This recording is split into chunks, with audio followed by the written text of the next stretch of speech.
1978 ਤੋਂ ਬਾਅਦ ਜੋ ਕੁਝ ਵਾਪਰਿਆ ਉਹਦੇ ਕਰਕੇ ਅਸੀਂ ਦੁਨੀਆ ਭਰ ਦੇ ਵਿੱਚ ਭਾਰਤ ਦੀ ਨਿਆਂਪਾਲਿਕਾ, ਕਾਨੂੰਨ ਪਾਲਿਕਾ, ਵਿਧਾਨ ਪਾਲਿਕਾ ਪੂਰਾ ਸਿਸਟਮ ਅਸੀਂ ਪੂਰੀ ਤਰ੍ਹਾਂ ਕੌਮ ਨੇ ਨੰਗਾ ਕਰ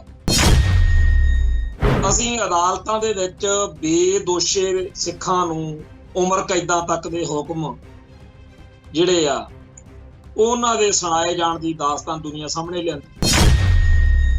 ਜਿਨ੍ਹਾਂ ਜ਼ਾਲਮਾਂ ਨੂੰ ਅਦਾਲਤ ਦੇ ਵਿੱਚ ਦੋਸ਼ੀ ਗਰਦਾਨਣ ਲਈ ਦੋ ਦਹਾਕੇ ਸੜਨਾ ਮਰਨਾ ਲੜਨਾ ਪਿਆ, ਜਦੋਂ ਉਹਨਾਂ ਨੂੰ ਥੋੜੀ ਬਹੁਤੀ ਜੀ ਹੋਈ ਸਜ਼ਾ 5 ਸਾਲ ਦੀ 2 ਸਾਲ ਦੀ ਕਦੇ ਹੋ ਗਈ ਤੇ ਨਾਲ ਦੀ ਨਾਲ ਅਸੈਂਬਲੀਆਂ ਤੇ ਪਾਰਲੀਮੈਂਟ ਦੇ ਰਾਹੀਂ ਉਹਨਾਂ ਦੀ ਰਿਹਾਈ ਦੇ ਪ੍ਰੋਗਰਾਮ ਬਣ ਜਾਂਦੇ। ਜਿਹੜੇ ਚੰਡੀਗੜ੍ਹ ਦੇ ਵਿੱਚ ਮੋਰਚਾ ਲਾਈ ਬੈਠੇ ਆ ਜਾਂ ਹੋਰ ਬੜੇ ਢੰਗ ਤਰੀਕਿਆਂ ਨਾਲ ਜਿਹੜੇ ਉਸ ਲੜਾਈ ਨੂੰ ਜਾਰੀ ਰੱਖ ਰਹੇ ਆ, ਜਿਹੜੀ ਸੱਚ ਦੀ ਲੜਾਈ ਆ, ਹੱਕ ਦੀ ਲੜਾਈ ਆ, ਉਹ ਸਾਰੇ ਗੁਰੂ ਪਾਤਸ਼ਾਹ ਦੇ ਦਿੱਤੇ ਹੋਏ ਸਿਧਾਂਤਾਂ ਉੱਤੇ ਪਹਿਰਾ ਦੇ ਰਹੇ। ਜਦੋਂ ਅਸੀਂ ਇਹਨਾਂ ਨੌਜਵਾਨਾਂ ਨੂੰ ਪੰਥਕ ਸਰਗਰਮੀਆਂ ਦੇ ਵਿੱਚ ਦੇਖਦੇ ਆ ਤਾਂ ਮਨ ਨੂੰ ਖੁਸ਼ੀ ਹੁੰਦੀ ਆ, ਤਸੱਲੀ ਹੁੰਦੀ ਆ ਕਿ ਸਾਤੋਂ ਅਗਲੀ ਪੀੜ੍ਹੀ ਉਹਨਾਂ ਰਾਹਾਂ ਤੇ ਤੁਰਨ ਨੂੰ ਤਿਆਰ ਖੜੀ ਆ, ਸਟੇਟ ਦੇ ਜ਼ੁਲਮ ਦੇ ਖਿਲਾਫ ਲੜਨ ਨੂੰ, ਵੰਗਾਰਨ ਨੂੰ ਤਿਆਰ ਖੜੀ। ਅਦਾਲਤ ਦੇ ਅੰਦਰ ਜਦੋਂ ਇਹ ਕਹਿ ਦਿੱਤਾ ਗਿਆ ਕਿ 24 ਨੂੰ ਪੇਸ਼ ਕਰਨਾ, ਉਹਨੇ ਟਾਈਮ ਲਈ ਇਹਨੂੰ ਹਿਰਾਸਤ ਵਿੱਚ ਲਿਆ ਜਾਂਦਾ ਤੇ ਬਾਹਰ ਨਿਕਲਣ ਸਾਰ ਜਿਸ ਤਰੀਕੇ ਨਾਲ ਲੋਕਾਂ ਦਾ ਰੋਹ ਮੀਡੀਆ ਦੇ ਸਾਹਮਣੇ ਕਿ ਇਹ ਜਿਹੜੀ ਬਿਲਕੁਲ ਬੇਕਾਨੂੰਨੀ ਹੋ ਰਹੀ ਆ, ਇਹਨਾਂ ਨੂੰ ਕਿਸ ਦੋਸ਼ ਹੇਠ ਆਪਦੀ ਹਿਰਾਸਤ ਵਿੱਚ ਰੱਖਣ ਦੇ ਹੁਕਮ ਜਿਹੜੇ ਆ ਉਹ ਪੁਲਿਸ ਨੂੰ ਦਿੱਤੇ ਜਾ ਰਹੇ ਨੇ। ਜਿੱਥੇ ਜਿੱਥੇ ਵੀ ਦੁਨੀਆ ਭਰ ਦੇ ਵਿੱਚ ਆਜ਼ਾਦੀ ਲਈ ਕੌਮ ਲੜਦੇ ਹੁੰਦੇ ਆ, ਉਸ ਖਿੱਤੇ ਦੇ ਵਿੱਚ ਜਿਹੜੀ ਹਾਕਮ ਧਿਰ ਹੁੰਦੀ ਆ ਉਹ ਨਸ਼ਿਆਂ ਦਾ ਜਾਲ ਫੈਲਾਉਂਦੀ ਹੁੰਦੀ।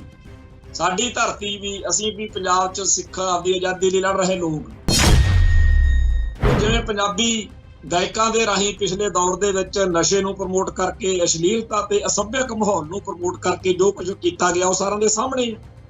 ਪਰ ਜਦੋਂ ਲੋਕ ਇਹਨਾਂ ਚੀਜ਼ਾਂ ਦੇ ਖਿਲਾਫ ਲੜਦੇ ਆ, ਜਦੋਂ ਬੋਲਦੇ ਆ, ਉਦੋਂ ਸਾਡਾ ਉਹਨਾਂ ਦੇ ਹੱਕ ਵਿੱਚ ਖੜਨਾ ਜ਼ਰੂਰੀ ਹੈ।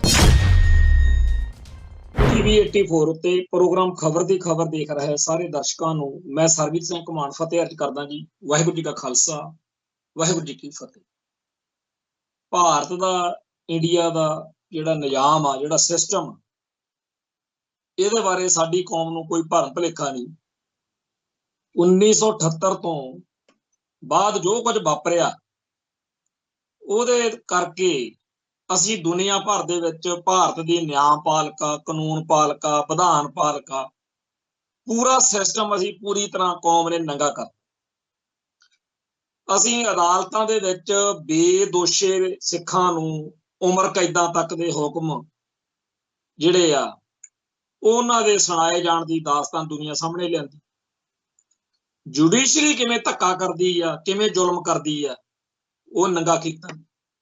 ਸਾਡੀ ਕੌਮ ਨੇ ਜਿਹੜੀ ਇਸ ਮੁਲਕ ਦੀ ਪਾਰਲੀਮਾਨੀ ਸਿਸਟਮ ਆ, ਅਸੈਂਬਲੀਆਂ ਤੇ ਪਾਰਲੀਮੈਂਟ, ਉੱਥੇ ਕਿਵੇਂ ਉਹਨਾਂ ਲੋਕਾਂ ਨੂੰ ਜਿਨ੍ਹਾਂ ਨੂੰ ਬੜਾ ਔਖਾ ਹੋ ਕੇ ਉਹਨਾਂ ਦੇ ਕਾਰਿਆਂ ਦੀ ਸਜ਼ਾ ਅਦਾਲਤੀ ਸਿਸਟਮ ਤੋਂ ਕਰਵਾਈ ਹੁੰਦੀ ਆ, ਉਹਨਾਂ ਨੂੰ ਪਾਰਲੀਮੈਂਟ ਤੇ ਉਹਨਾਂ ਨੂੰ ਅਸੈਂਬਲੀਆਂ ਦੇ ਰਾਹੀਂ ਕਿਵੇਂ ਆਰਾਮ ਦੇ ਨਾਲ ਹੀ ਕਹਿ ਦਿੱਤਾ ਜਾਂਦਾ ਕਿ ਬਾਕੀ ਦੀ ਸਜ਼ਾ ਮਾਫ ਕੀਤੀ ਜਾਂਦੀ। ਜਿਨ੍ਹਾਂ ਜ਼ਾਲਮਾਂ ਨੂੰ ਅਦਾਲਤ ਦੇ ਵਿੱਚ ਦੋਸ਼ੀ ਗਰਦਾਨਣ ਲਈ ਦੋ ਦਹਾਕੇ ਸੜਨਾ ਮਰਨਾ ਲੜਨਾ ਪਿਆ, ਜਦੋਂ ਉਹਨਾਂ ਨੂੰ ਥੋੜੀ ਬਹੁਤੀ ਜੀ ਹੋਈ ਸਜ਼ਾ 5 ਸਾਲ ਦੀ 2 ਸਾਲ ਦੀ ਕਦੇ ਹੋ ਗਈ ਤੇ ਨਾਲ ਦੀ ਨਾਲ ਅਸੈਂਬਲੀਆਂ ਤੇ ਪਾਰਲੀਮੈਂਟ ਦੇ ਰਾਹੀਂ ਉਹਨਾਂ ਦੀ ਰਿਹਾਈ ਦੇ ਪ੍ਰੋਗਰਾਮ ਬਣ ਜਾਂਦੇ ਤੇ ਪੁਲਿਸ ਨੇ ਇਨਾਮ ਲੈਣ ਲਈ, ਪੁਲਿਸ ਨੇ ਤਰੱਕੀਆਂ ਦੇ ਲਾਲਚ ਵਿੱਚ ਕਿਰਾਏ ਦੇ ਗੁੰਡੇ ਬਣਨਾ ਮਨਜ਼ੂਰ ਕਰ ਲਿਆ, ਕਿਰਾਏ ਦੇ ਕਾਤਲ। ਤੇ ਉਹ ਸਾਰਾ ਕੁਝ ਸਾਡੀ ਕੌਮ ਨੇ ਜਿਸ ਤਰੀਕੇ ਨਾਲ ਦੁਨੀਆ ਸਾਹਮਣੇ ਨੰਗਾ ਕੀਤਾ, ਉਸ ਮੌਕੇ ਬਾਕੀ ਭਾਰਤ ਖਾਸ ਤੌਰ ਤੇ ਨੀਵੀਂ ਪਾ ਕੇ ਸਾਡਾ ਤਮਾਸ਼ਾ ਦੇਖ ਰਿਹਾ ਸੀਗਾ। ਸਿੱਖਾਂ ਦੀ ਨਸਲਕੁਸ਼ੀ ਹੋਈ, ਸਿੱਖਾਂ ਨੂੰ ਜ਼ੁਲਮ, ਤਸ਼ੱਦਦ ਸਭ ਕੁਝ ਝੱਲਣਾ ਪਿਆ, पर असी डोले नहीं, असी अडोल आपदी गल ते खड़े रहे। अज भी जालम अते जुल्म के खिलाफ लड़न की जिहड़ी सच्चे पातशाह ने सानू जुरत बख्शी हुई आ, वो लगातार आपदा जलवा दिखा रही आ।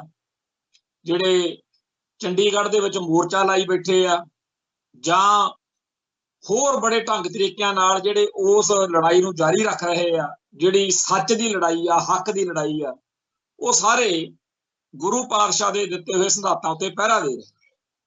और गल कली ये नहीं कि भारत जां पंजाब तक, अमेरिका तो असी खबर एक देख रहे सीगे सियाटल तो, उत्थे साडे भाईचारे दे लोकां ने जदों ये देखिया कि ब्राह्मणवादी सोच वाले, मनुवादी सोच वाले उत्थे जाके लोकां दे नाल कास्ट दे आधार दे उत्ते उवें दे जुल्म, उवें दे डिस्क्रिमिनेशन वाले काम, वितकरे वाले काम करते ने, जिहो जिहा इत्थे भारत विच भारत दे मूल वासियां नाल उन्हां दी जात गोत नस्ल करके करते हैं।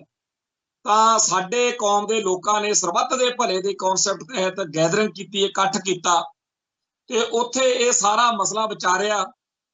बेशक जात पात दे हामियां ने इस गल दा आपदे तरीके नाल विरोध करना चाहिया, पर अंत सच दी जित हुंदी आ। तो सरबत दा भला मंगण वाले साडे सिख भरावां ने अमेरिका दे विच भी उस ब्राह्मणवादी माड़ी सोच जिहड़ी जात दे आधार ते किसी नूं तंग परेशान करना, जलील करना, उहदे खिलाफ जिहड़ी आ लड़ाई तोरी हुई है। अज इथों अमृतसर तो सिख नौजवानों का एक बहुत बड़ा काफला बंदी ਸਿੰਘਾਂ ਦੀ रिहाई ਦੇ ਲਈ ਜਿਹੜਾ मोर्चा ਉਹਦੇ ਲਈ ਚੱਲਿਆ ਤੇ ਇਹ ਉਹ नौजवान ने ਜਿਹੜੇ ਖਾੜਕੂ ਲਹਿਰ ਦੇ दौर तो बाद ਵਿੱਚ जन्मे ਵੱਡੇ ਹੋਏ। ਜਦੋਂ ਅਸੀਂ ਇਹਨਾਂ ਨੌਜਵਾਨਾਂ ਨੂੰ ਪੰਥਕ ਸਰਗਰਮੀਆਂ ਦੇ ਵਿੱਚ ਦੇਖਦੇ ਹਾਂ ਤਾਂ ਮਨ ਨੂੰ ਖੁਸ਼ੀ ਹੁੰਦੀ ਆ, ਤਸੱਲੀ ਹੁੰਦੀ ਆ ਕਿ ਸਾਤੋਂ ਅਗਲੀ ਪੀੜ੍ਹੀ ਉਹਨਾਂ ਰਾਹਾਂ ਤੇ ਤੁਰਨ ਨੂੰ ਤਿਆਰ ਖੜੀ ਆ, स्टेट के जुल्म के खिलाफ लड़न नूं, वंगारन नूं तैयार खड़ी। जिहड़ा जवाब छोटे साहिबजादियां ने सूबा सरहंद की कचहरी च दिता सी, जदों कहा सी कि जे तुहानूं छड्ड दिता जावे तां साहिबजादियां दा ये कहना सी भी पहली गल तां सानूं यकीन ही नहीं कि तुसीं सानूं छड्ड दिओगे, पर जे छड्ड ही दिता तां जंगलां च जावांगे, हथियार अते घोड़े अते सिंह जोड़ांगे, इकट्ठे करांगे ते तुहाडे नाल आके तुहाडे जुल्म के खिलाफ आके फिर लड़ांगे। सो जिहड़ी सदियां तो साडे अंदर मनुखता दा दर्द, सच दी लड़ाई, वो किसी ना किसी रूप दे विच साडे अंदर वो जंग जिहड़ी आ वो जारी रहिंदी है। ते अज मैं ये गल भी दसनी चाहां कि कल अमृतसर तो मैं विशेष तौर के उत्ते लुधियाणे गया सी। लुधियाणे अदालत दे विच बलविंदर सिंह सेखों नाम के एक रिटायर्ड DSP नूं पेश किया जाना सी। रिटायर्ड DSP वो है, रिटायर्ड या बरखास्त, जिन्हें एक कांग्रेस का जिहड़ा मंत्री सी आशू, जिहड़ा हुण बाद जेल यात्रा ते गया होया आपदे जुर्मां करके, उहदे नाल उहदा एक वायरल भी होया सी मसला, जिहदे विच आशू ने बदकलामी कीती ते DSP मूहरे अड़ गया। फिर उन्हें नौकरी तो जिस तरीके नाल उहनूं फारग किया गया, उस तरीके दे बहुत सारे होर इस सिस्टम के सताए हुए लोग ने, पुलिस वाले भी ने, कोई लंबड़दार पटवारी, कोई होर, जिहड़े पहला इस सिस्टम का हिस्सा रहे ने, जिस निजाम के खिलाफ आपां लड़ रहे हैं उस सिस्टम का हिस्सा ने। ते उन्हां लोकां नूं भी जदों इस सिस्टम का काला कोझा ते खतरनाक चेहरा दिखिया तां उन्हां ने आपदे फर्ज निभाउणे चाहिए। सानू सारिआं नूं पता है कि जनरल सवेग सिंह किसी वेले भारती फौज के जनरल रहे, जिहड़ी मुक्ति वहनी बनी, जिहड़ी बंगलादेश नूं आजाद कराउण वाली फौज सी, उहदे विच उन्हां दा उस सारी गल दे विच बहुत ही ज़्यादा वड्डा ते इंपोर्टेंट रोल सीगा, जिहदी चर्चा आपां 6 जून के लागे चागे जदों आपां दिन तिहार मनाउने आ घल्लू घारा, उदों जनरल सवेग सिंह के संदर्भ विच सारी गल करदे रहिंदे। पर जदों भारतीय हुकूमती सिस्टम ने उन्होंने तंग परेशान किया, उन्होंने डिस्क्रिमिनेट किया, उन्होंने जलील किया, तो फिर उन्होंने सारा जिहड़ा आपदा ढंग रंग आ वो बदल लिया ते वो खालसा पंथ दे नाल खड़ के एक एडी वड्डी ਇਤਿਹਾਸਕ ਘਟਨਾਕ੍ਰਮ ਦਾ ਹਿੱਸਾ ਬਣ ਗਏ ਕਿ ਉਹਨਾਂ ਦਾ ਨਾਂ ਜਿਹੜਾ ਹੈ ਸਦੀਆਂ ਤੱਕ ਇਤਿਹਾਸ ਵਿੱਚ ਰਹਿਣਾ। ਬਥੇਰੇ ਜਰਨੈਲ ਕਰਨੈਲ ਵੱਡੇ ਅਫਸਰ ਜਿਹੜੇ ਨੇ ਉਹ ਸਿੱਖ ਹੋਣਗੇ, ਜਿਹੜੇ ਭਾਰਤੀ ਫੌਜ ਦੇ ਲਈ ਪਹਿਲੋਂ ਵੀ ਕੰਮ ਕਰਦੇ ਰਹੇ, ਹੁਣ ਕੰਮ ਕਰ ਰਹੇ ਨੇ ਤੇ ਗਾਹ ਕਰਨਗੇ। ਪਰ ਜੋ ਸਤਿਕਾਰ ਜਨਰਲ ਸਵੇਗ ਸਿੰਘ ਨੂੰ ਮਿਲਿਆ, ਅਸਲੀ ਜਨਰਲ ਤਾਂ ਫਿਰ ਭਾਈ ਸਵੇਗ ਸਿੰਘ ਹੀ ਹੋਏ।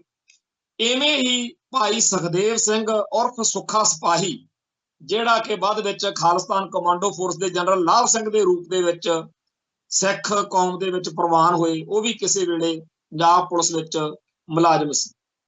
ਉਹਨਾਂ ਸਮੇਤ ਹੋਰ ਬੇਅੰਤ ਆ ਜਿਹੜਾ ਬੇਅੰਤ ਸਿੰਘ ਕਾਂਢ ਆ ਮੁੱਖ ਮੰਤਰੀ ਸੋਧਾ ਲਾਉਣ ਵਾਲਾ, ਇਹਦੇ ਵਿੱਚ ਵੀ ਭਾਈ ਦਿਲਾਵਰ ਸਿੰਘ, ਭਾਈ ਬਲਵੰਤ ਸਿੰਘ ਰਾਜੋਆਣਾ ਤੇ ਇਵੇਂ ਹੀ ਭਾਈ ਲਖਵਿੰਦਰ ਸਿੰਘ ਨਾਰੰਗਵਾਲ, ਇਹ ਵੀ ਪੁਲਿਸ ਮਹਿਕਮੇ ਦੇ ਮੁਲਾਜ਼ਮ ਸੀ। ਇੰਦਰਾ ਗਾਂਧੀ ਨੂੰ ਸੋਧਾ ਲਾਉਣ ਵਾਲੇ ਭਾਈ ਬੇਅੰਤ ਸਿੰਘ, ਸਤਵੰਤ ਸਿੰਘ ਤੇ ਇੱਥੋਂ ਤੱਕ ਕਿ ਸਰਦਾਰ ਕੇਹਰ ਸਿੰਘ ਵੀ ਸਰਕਾਰੀ ਮੁਲਾਜ਼ਮ ਸੀ। ਸੋ ਭਾਰਤੀ ਹਕੂਮਤੀ ਸਿਸਟਮ ਦੇ ਵਿੱਚ ਇੱਕ ਦੋ ਨਹੀਂ, ਅਨੇਕਾਂ ਹੀ ਇਹੋ ਜਿਹੇ ਸਿੱਖ ਹੋਏ ਨੇ ਜਿਨ੍ਹਾਂ ਨੇ ਜਦੋਂ ਇਸ ਸਿਸਟਮ ਦਾ ਪੰਥ ਵਿਰੋਧੀ, ਪੰਜਾਬ ਵਿਰੋਧੀ, ਮਨੁੱਖਤਾ ਵਿਰੋਧੀ ਜਾਂ ਉਹ ਕਹੀਏ ਕਿ ਇੱਕ ਗਲਤ ਜਿਹੜਾ ਚਿਹਰਾ ਜਦੋਂ ਦੇਖਿਆ, ਮਹਿਸੂਸ ਕੀਤਾ, ਤਾਂ ਉਹ ਇਹਦੇ ਖਿਲਾਫ ਲੜੇ, ਡਟੇ ਤੇ ਉਹ ਚੀਜ਼ ਅੱਜ ਤੱਕ ਵੀ ਜਾਰੀ ਹੈ।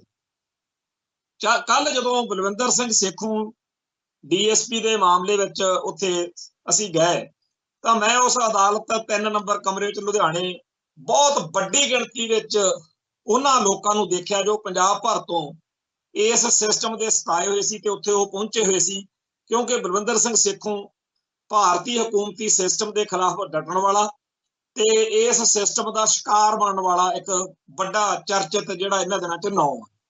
ਬਹੁਤੇ ਸਾਡੇ ਸੱਜਣਾਂ ਨੂੰ ਜੇ ਨਾ ਪਤਾ ਹੋਵੇ ਤਾਂ ਮੈਂ ਦੱਸਣਾ ਚਾਹਾਂਗਾ ਕਿ ਸਾਬਕਾ ਡੀਜੀਪੀ ਸ਼ਸ਼ੀ ਕਾਂਤ ਨੇ ਇੱਕ ਵਾਰ ਮੀਡੀਆ ਦੇ ਵਿੱਚ ਪੰਜਾਬ ਦੇ ਵਿੱਚ ਨਸ਼ਿਆਂ ਦੇ ਮਾਮਲੇ ਉੱਤੇ ਕੁਝ ਗੱਲਬਾਤ ਕੀਤੀ ਸੀ, ਜਿਹਨੂੰ ਆਧਾਰ ਬਣਾ ਕੇ ਹਾਈ ਕੋਰਟ ਦੇ ਜੱਜ ਸੂਰਿਆ ਕਾਂਤ ਨੇ ਸੂ ਮੋਟੋ ਨੋਟਿਸ ਲੈ ਕੇ ਇੱਕ ਕਾਰਵਾਈ ਕਰਵਾਈ ਸੀ, ਜਿਹਦੇ ਵਿੱਚ ਇੱਕ ਸਪੈਸ਼ਲ ਜਿਹੜੀ ਸੀ ਜਾਂਚ ਕਰਨ ਵਾਲੀ ਟੀਮ ਪੰਜਾਬ ਸਰਕਾਰ ਨੂੰ ਬਣਾਉਣੀ ਪਈ ਸੀ। ਤੇ ਜਾਂਚ ਟੀਮਾਂ ਦਾ ਹਾਲ ਜਿਹੜਾ ਇੱਥੇ ਹੁੰਦਾ ਰਿਹਾ ਉਹ ਆਪਾਂ ਨੂੰ ਸਭ ਨੂੰ ਪਤਾ। ਪਰ ਦਿਨਕਰ ਗੁਪਤਾ ਵਾਲੀ ਜਿਹੜੀ ਉਹ ਜਾਂਚ ਟੀਮ ਸੀ, ਉਹਨੇ ਜਦੋਂ ਬਹੁਤ ਸਾਰੇ ਤੱਥ ਸਾਹਮਣੇ ਲੈ ਆਂਦੇ ਤਾਂ ਉਹਨਾਂ ਦੇ ਫਸਣ ਵਾਲੇ ਉਸ ਜਾਂਚ ਕਰਕੇ ਬੰਦਿਆਂ ਨੇ ਆਪਦਾ ਜਾਲ ਫੈਲਾਇਆ, ਕਿਉਂਕਿ ਹਕੂਮਤੀ ਸਿਸਟਮ ਅਕਸਰ ਚਾਹੇਗਾ ਤਾਂ ਇਹੀ ਕਿ ਉਹ ਬੰਦੇ ਕਦੇ ਨਾ ਫਸਣ ਜਿਹੜੇ ਸਿੱਖਾਂ ਦੀ ਨਸਲਕੁਸ਼ੀ ਨਸ਼ਿਆਂ ਰਾਹੀਂ ਜਿਹੜੀ ਕਰ ਰਹੇ ਆ ਉਹਦੇ ਰਾਹ ਵਿੱਚ ਉਹ ਜਿਹੜੇ ਕੰਮ ਕਰ ਰਹੇ ਨੇ ਉਹਨਾਂ ਨੂੰ ਬਚਾਉਣਾ ਸਿਸਟਮ ਨੇ, ਜਿਹੜੇ ਨਸ਼ਿਆਂ ਰਾਹੀਂ ਨਸਲਕੁਸ਼ੀ ਕੀਤੀ ਜਾ ਰਹੀ।